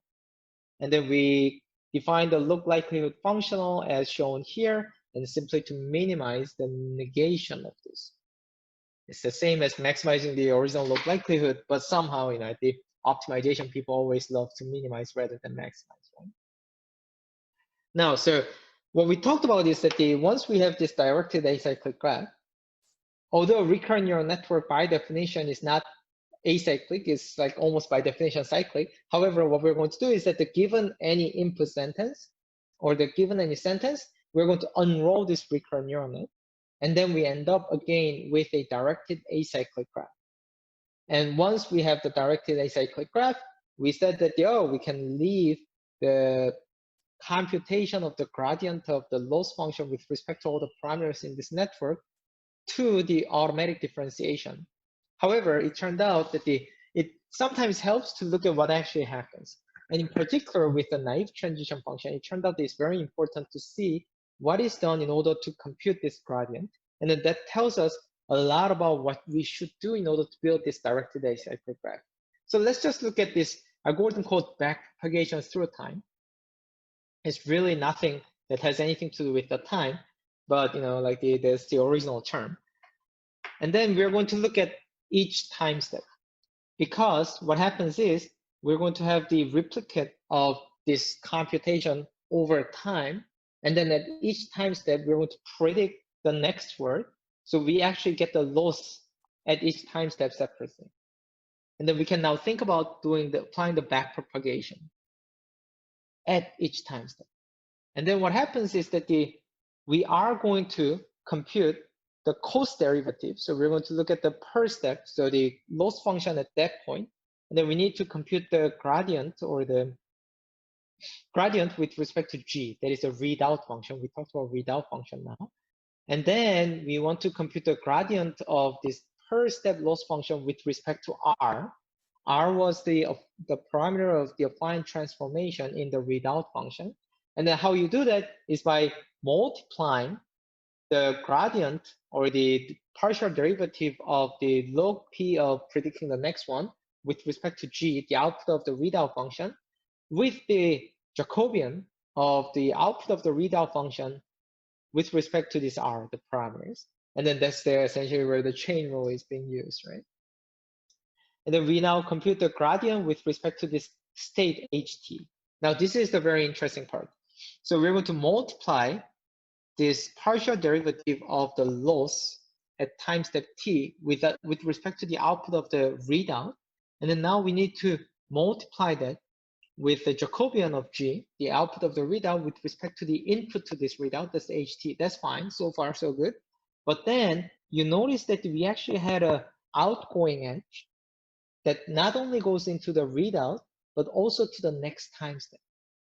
So what that means is that the gradient of the entire loss function, that is a sum of the per step loss function with respect to this ht hidden state, should be the sum of what we just talked about plus the gradient that have been propagated back through time via this temporal connection we have. And then we just write it further and further, and then we notice that the gradient of the gradient of the whole, let's say, loss function, the total loss function with respect to w, as well as b, all depend on both the gradient coming from the current time step, as well as the gradient coming from the future time steps. And then it's going to be accumulated over and over. So intuitively, what does that mean? Is that in order to compute the gradient of the parameters in this kind of recurrent neural network, we need to think not only about what happens when I change my parameter in time step t, But I need to think about if I change this parameter, what happens in the future? And then we need, in order to compute what happens in the future, I just need to accumulate what happens at every different time difference. I'm going to just accumulate them. And then I now know that what's going to happen there. So that's an interesting idea. But then you realize that this is not the best thing that could happen, because this accumulation is expressed not as the summation, but as the product. So we need to look at what happens at every time lag, time difference, and then we multiply all those effects. Then that's the effect that I have on all the future time steps. And then that's not that good. Why is that not good?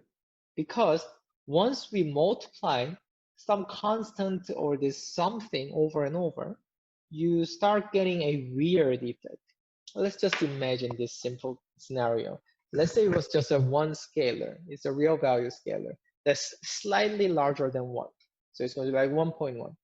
What happens if I multiply this over and over? It's going to rapidly, exponentially diverge toward infinity. Now, on the other hand, if I had a scalar that's slightly smaller than 1, let's say 0.99, if I multiply it over and over, it's going to rapidly converge to 0. And then in backpropagation through time, the exactly same thing happens, because we end up multiplying this entry that is a U, that is a transition matrix transpose times the diagonal matrix built out of the partial derivative or the Jacobian of the output of the hidden state, so the output of the update part with respect to the input to that one. And then when we look at the, because we're now looking at the matrix, if the largest eigenvalue or the eigenvalue of this U, the transition matrix, is larger than 1, it's very likely that this whole thing is going to blow up, just like when we multiplied, let's say 1.01 a lot and a lot. On the other hand, if this maximum eigenvalue, largest eigenvalue, is smaller than 1, then the norm of this whole thing is going to rapidly vanish towards 0.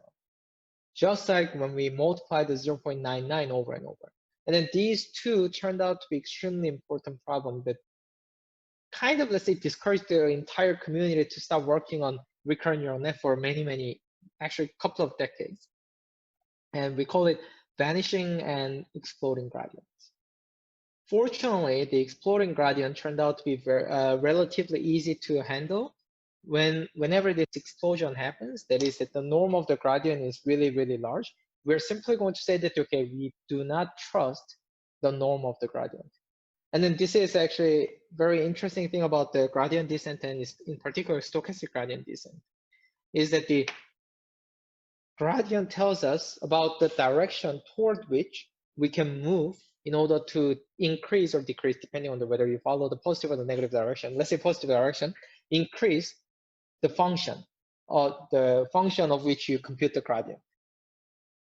Now, but it's only valid locally, right? Unless you have a very nicely behaving function, this is valid only locally. And then there's a question of how much can I trust the magnitude? Or does magnitude even matter in this particular case? So what that means is that we can trust the direction, that if I follow the direction, or the negation of that is going to either increase or decrease the function value. However, it's unclear whether I should follow the direction according to the magnitude of the gradient. And then in fact, what this exploding gradient tells us is that if you follow the gradient direction, gradient magnitude as well, then we're going to completely throw ourselves off the path. So what the exploding gradient tells us is that we shouldn't just really trust the norm of the gradient, and then we should simply stick to the direction of the gradient. And then whenever the norm is large, we're going to simply say that, yep, we're not going to follow the norm magnitude. We're going to just follow the direction with the max step that we're going to decide. So, and then that's called gradient clipping. There are different ways to do so. Turned out to be very effective. The issue is with the vanishing gradient. We actually cannot tell why vanishing gradient happens. Well, to be specific, we cannot tell which of the reasons for vanishing gradient actually happen. So there are two ways that vanishing gradient can happen. One is that there is just no long-term dependency to capture between time step t and t+1 n data, right? That is, the training is over. So we trained everything, and then the norm of the gradient should vanish to 0. That's the whole idea about the gradient descent, right? The other possibility is that the configuration of the parameters is just not good.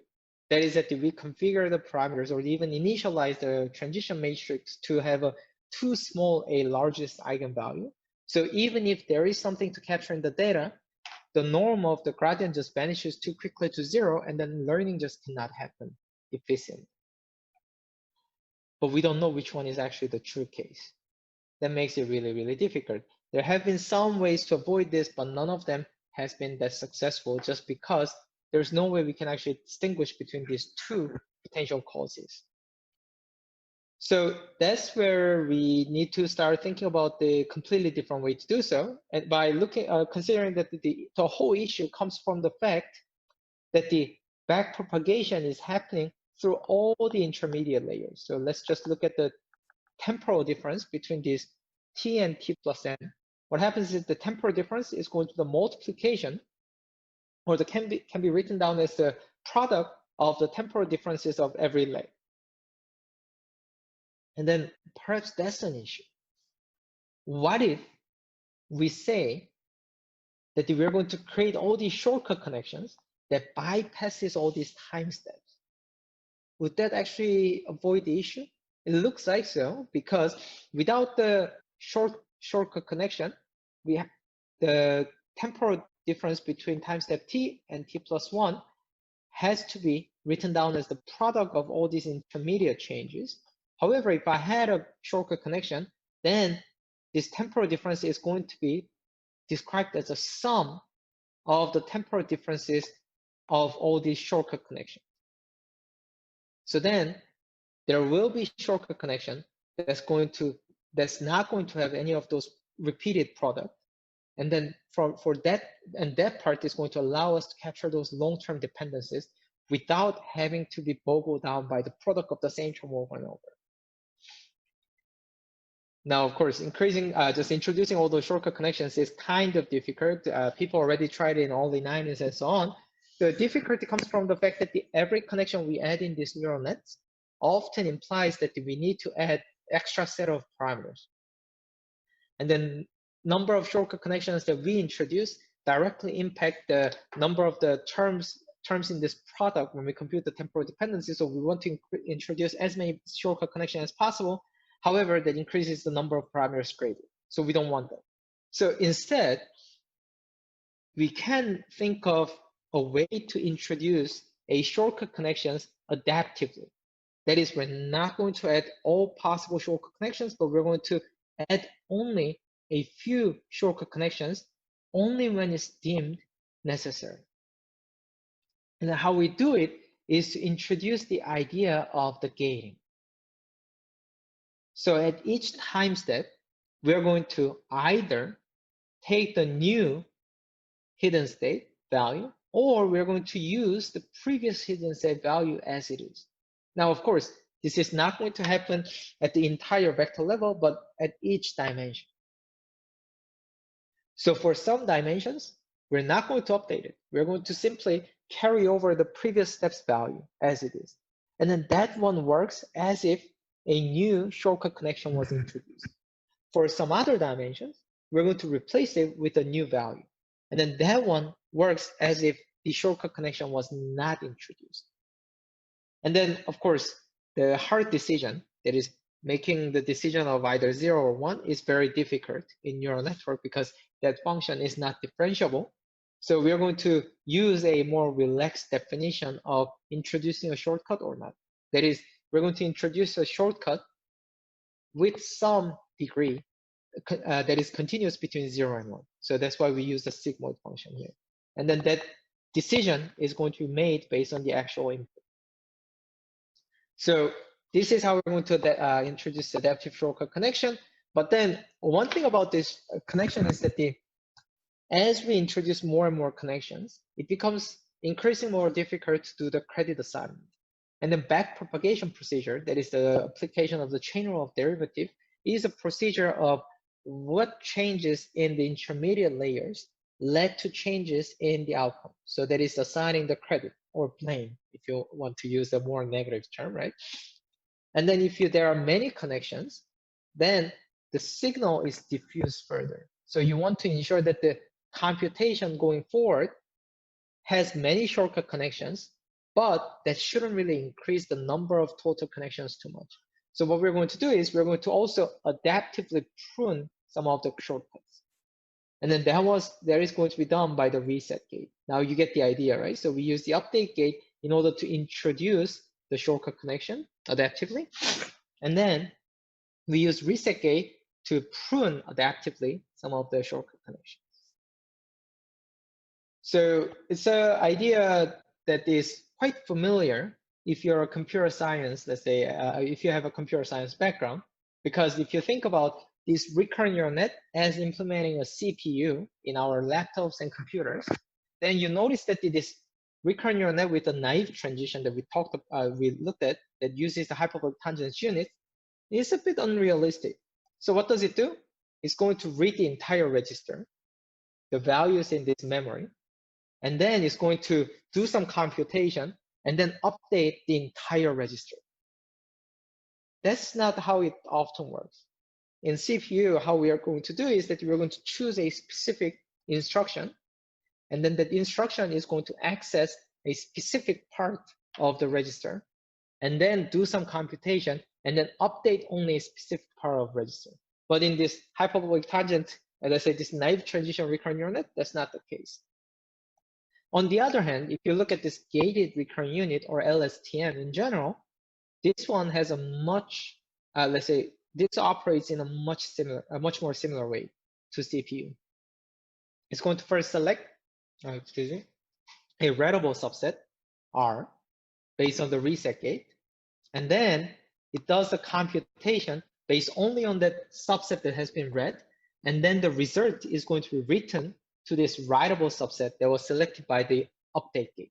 And then all the other values stays as they are. What that means is that this is so much more realistic implementation of how the recurrent computation should be done if you view it, or if you make an analogy to how the computers work in general. So the key idea behind LSTM and GRU is this additive update. Instead of replacing all the values every time, we're going to add some value to the existing memory and then subtract some values from the existing memory. So make everything additive. And then that's how we are going to make a connection to attention mechanism. So it's not really a side note. I don't know why I put side note there. Now let's try to rewrite this gated recurrent unit by unrolling the whole computation. So if I wanted to compute the HT, it's going to be a convex sum between HT minus 1 and tilde HT, that is a new value. Now I can rewrite HT minus 1 as a convex sum between HT minus 2 and the new value of HT minus 1 tilde. Now I can rewrite the HT minus 2 as a convex sum of the HT minus 3 and then you have the HT minus 2 tilde. And then I can do that for HT minus 3 as well, and then go on. And then eventually what we end up with is a weighted combination of all previous hidden vectors. So it's a weighted. Weighting is going to be done by some combination of these weight gates, update gates, and then it's going to be the sum of all the hidden vectors weighted by these weights. And then from there, you start thinking, do we actually have to make these weights dependent on each other? Maybe we can simply free them to be whatever they are. Because at the moment, these weights are computed as a product of the many update gates. And then those update gates are all dependent on each other. So can we just remove the dependence? That's the first step toward getting to the attention mechanism. And then now let's use the alpha I instead of this complicated product that we use to weight each of the vector. And then this alpha can be computed as the relational module or the relationalness output between HT tilde and then XT, the input there. and then and we do some kind of normalization. Because the original weight sum to 1, so we're going to make them sum to 1 by using softmax. And then the second step is that you realize that the hi tilde again depends on all the h tildes from the previous time step. So these values are not independent from each other. They are all codependent on each other, and then they need to be computed sequentially. But perhaps we don't need to do that. What if we simply say that this hi tilde is computed solely based on xi, that is input at ith position, with some neural net? Okay, so we got a bit even closer to this self-attention.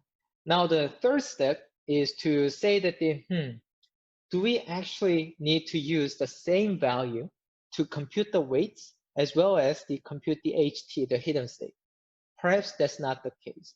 Perhaps what we can do is we can get 3 different types of the vectors from the input, that is the key, query, and value. And we use the query and value to see whether those pair of the vectors are relevant to each other for this time step.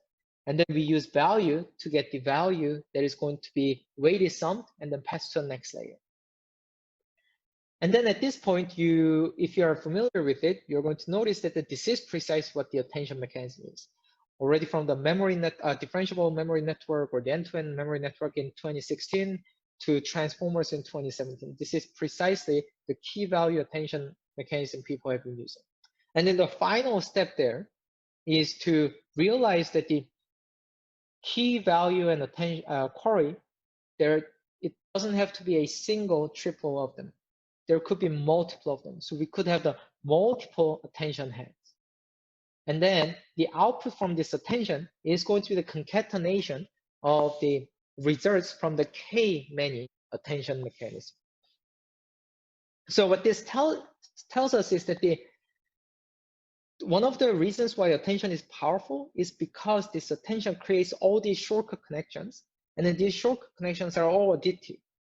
Just like how we ended up having a gated recurrent units for LSTM in order to avoid the issue of the vanishing gradient by introducing shortcut connections, what this attention mechanism does is also to introduce all these shortcut connections additively.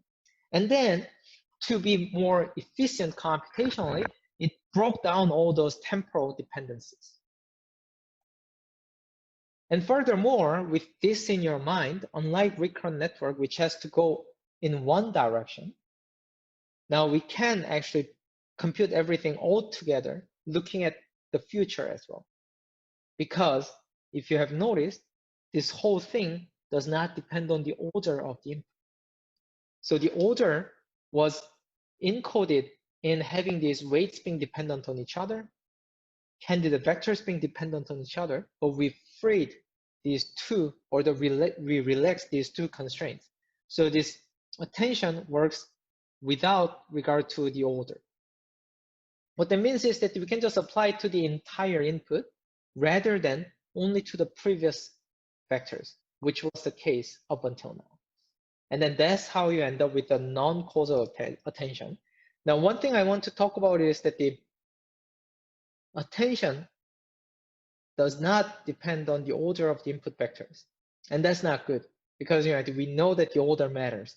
So what people have been doing is to use so-called positional embedding. Why is that so?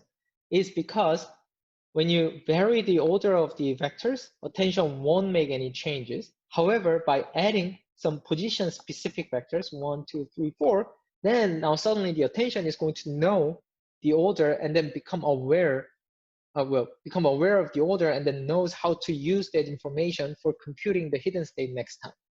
And then there are many different ways to do so. You can either learn this positional embedding directly, or you can use a sinusoidal positional embedding that allows you to apply this attention mechanism to the sequence that's going to be longer than the one that was used during training. And lastly, I don't know if you have noticed, the original attention that I just showed you, the one that we have derived so far, is very linear because it's just a weighted sum of the input vectors. So what you want is that you want to apply some kind of non-linearity after using this attention. And this G is often a fit for a neural network. as in the transformer blocks. And then this is the full self-attention layer that we can derive starting from a naive transition recurrent neural net, going to the GRU and LSTM, and coming here by removing a lot of sequential dependencies. And once you stack all of them on top of each other, you can build the recurrent the neural machine translation system, just like I have demonstrated earlier with our system from 2015. And then nowadays we call them transformers. And then that is the model from the Vassanio 2017, titled "Attention is All You Need." And then it does consist of the multi-headed attention, residual connection, fit for layer, point-wise nonlinearity, and another residual connection, followed by normalization. So it really does use all the things that you have learned so far, and then I have taught you today.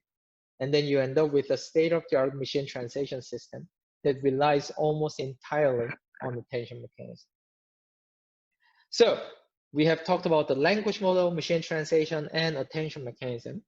And unfortunately, we are running out of time, but is there any questions up to this point before we talk about the decoding briefly before we finalize the lecture? Rodrigo, is there any questions somewhere? No, they aren't at the moment. So okay, no questions. So then just give me a second. Let me just switch my slide. Let me see.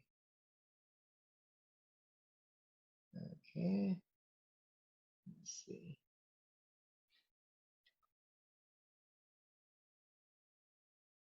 All right. So we don't have much time, so I'll have to go quickly. One thing I'm actually sad that there was no question because I never actually mentioned about how to generate a translation out of this system. So we know how to train it, we know how to build it, but what is the right way to do actually generate a translation given a new sentence after training is done? So in order to go into that, which is the problem of inference or the search in this particular case, let me just give you one kind of example application of this whole procedure of building a machine translation system, and that is the neural dialogue modeling. It turned out that this kind of neural machine translation system we built in 2014 and 15 are extremely generic, because if you remember, in my description of these methods, there was absolutely no mention of whether the problem has to be actual translation. Only thing that we talked about was that the input is going to be some sequence of discrete tokens, and then output is also going to be some sequence of discrete tokens. And then what that means is that as long as we have those sequences, and even on the input side, it doesn't even have sequence, because as long as it's a sequence of the set of the continuous variables, then we can actually use it for whatever the purpose you want. And then one such example is this is a typo, is a neural conversation model. That is, instead of looking at it, trying to solve the translation, we're going to solve a translation that we're going to build a translation system for modeling a conversation. And then what does it mean to model the conversation? We want to train this model to read what has been said and then trying to predict what's going to happen or what should be said based on the profile. And it turned out that it doesn't really require too much of the magic or techniques. All we need to do is simply flatten the sequence of personality description and previous utterances, all of them, and then say that, okay, this is my source sentence. And then what we do is we're going to say that the target is going to be, again, a flattened sequence of human or annotator's response. Suddenly, we have a translation problem. But this is not really language A to language B translation, but it's more like the previous utterances to the next utterance translation problem. And then everything that we have talked about applies identically without any change to this neural conversation model. We build a autoregressive language model that is conditioned on the source as usual. And then we train it to maximize the log probability of the correct response or minimize the negative log probability of the correct response. And then we know really how to do it really, really well. We learned everything. We talked about the recurrent nets. We talked about the convolutional nets. We talked about the transformers. And then we know that as long as we put everything into directed acyclic graph, backpropagation can be done automatically. And then optimization algorithms are already implemented, so we can just train it. Then we know how to use it. But then one thing that we haven't talked about is how to use it. So we know how to build it, but using it is slightly different from building it. Once we build this system, what we get is the distribution over all possible translations or the responses given the previous utterances. And then there are exponentially many possible responses given that the length, even if the max length is fixed. So it's a pretty large space. So we cannot really try the exhaustive search. We cannot try every possible response and then choose the one that has the high score according to this model. Furthermore, it's not even clear whether that's what we want to do. But however, unfortunately, that's out of the scope of this lecture. So we have to rely on some kind of approximate and sequential local search. So we have to come up with an algorithm that's going to take only linear or the polynomial term with respect to the length of the response that we're going to decode out. And then linear is, of course, always preferred. Even polynomial time is difficult in practice. And then there are two major approaches that have been used. One is greedy search, and then the other is a beam search. And greedy search is very simple and then does exploit the fact that we are doing autoregressive modeling. Because we're doing the autoregressive modeling, we have the probability distribution of next word at every time step. And then we're simply going in greedy search simply picks the best one accordingly. Now, unfortunately, that's not the best way to go. Why is that? Because our choice does not take into account the future consequence. So my choice that looks nice at time step t may be a horrible choice when we look later and then look at the entire sequence. So it has been found that it is quite suboptimal and it's very undesirable to use a greedy search. So then we can actually be a bit better by thinking about beam search. So instead of taking top 1, we're going to take top k every time. So we're going to maintain k many possibilities so that later on we can choose the one that is best, not according to the individual local criterion, but based on the global criterion. And then we can now easily control the complexity by changing the number of the hypotheses that we're going to carry over. So this is good, and then it's a very simple idea, but it is a bit involved to describe this in detail. But the most important thing is that every time we make a choice, we need to look at the global criteria. That is, we need to look at the score of the entire prefix or the entire sentence, rather than just a local score. And then at the very end, we're going to choose the one among these k many hypotheses, the one that has the high score according to your criterion. Doesn't have to be the low probability in fact.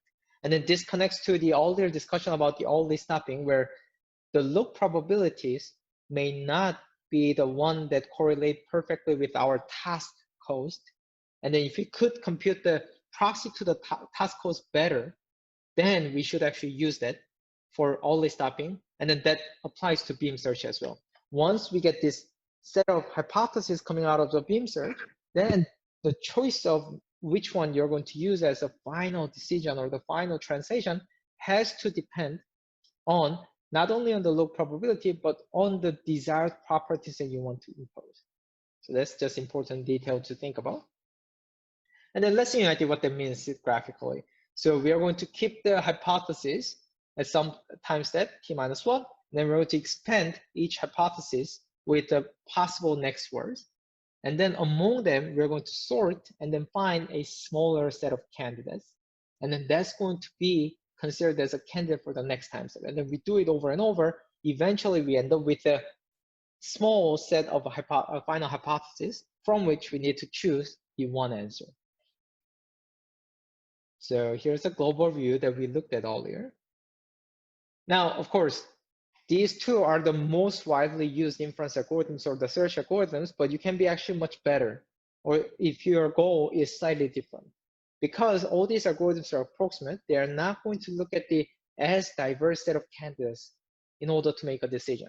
So then can we actually make it or force the beam search or this kind of approximate algorithm to look at more diverse candidates? It turned out that it's possible, and it's quite easy to come up with it. There are so many different ways to go about. One idea is to run the beam search over and over, but every time we run beam search, we're going to ensure that any candidates from the previous time steps are going to be blocked out, so that it's going to explore a different part of the space more effectively. Of course, another way to do so is to introduce the stochasticity. Instead of trying to come up with a deterministic algorithm, we can try to come up with a stochastic algorithm that's going to have a chance to explore parts that gets small probability as well, as long as it's not zero. We can use the ancestral sampling, but ancestral sampling tends to find those hypotheses that are too weird, or the ones that get a too small a probability. So what people often do is so-called top K sampling, where they're going to reduce the search space at each time step to only the top K tokens, and then removing all the others. And then from there, they do the actual stochastic sampling. It can give you a more diverse set of sequences, as well as to avoid some of the degenerate cases. However, stochastic behavior is always a bit problematic if you want to deploy it in production systems, or if you want to debug anything about it, because the behavior is inherently stochastic and it cannot be reproduced easily. So that's how you do the search. And then I'll have to skip about the human evaluation, although it's a very fascinating topic. I'll just show you whether the search algorithms actually do make difference. So we did this very simple study of using a translation system for dialogue conversation modeling, and then we did a human evaluation. So we asked the mechanical Turker to have a conversation with this machine translation system or the conversation system, and then ask them to give us a score between 1, 2, 3, and 4. 1, 2, 4, and 5. We removed the 3 because we wanted to avoid any kind of, let's say, catch-all category. And then we used one model that was trained once, but with a different search algorithm. We tried greedy, beam search, as well as the iterative beam search. And then as you see here, you should look at this column in particular. It really matters which search algorithm you use. So in this particular case, iterative beam search was the best approach, while greedy search was the worst approach. And then again, this is just a one model. So what happens is that in this kind of structured prediction algorithm, where the output space is structured and combinatorial, it not only matters how we train this model, but it also matters how we use this model. And then that's also an actively researched area. And then when you build this kind of system and then use it for your purpose, you always have to be mindful that the potentially suboptimal performance that you may see may not be due only to the learning or the architecture, but also to the choice of inference algorithm that you use. And then this is really important lesson that took me some time to realize. But anyway, so this actually concludes my 3-hour lecture. Thanks for bearing with me all along.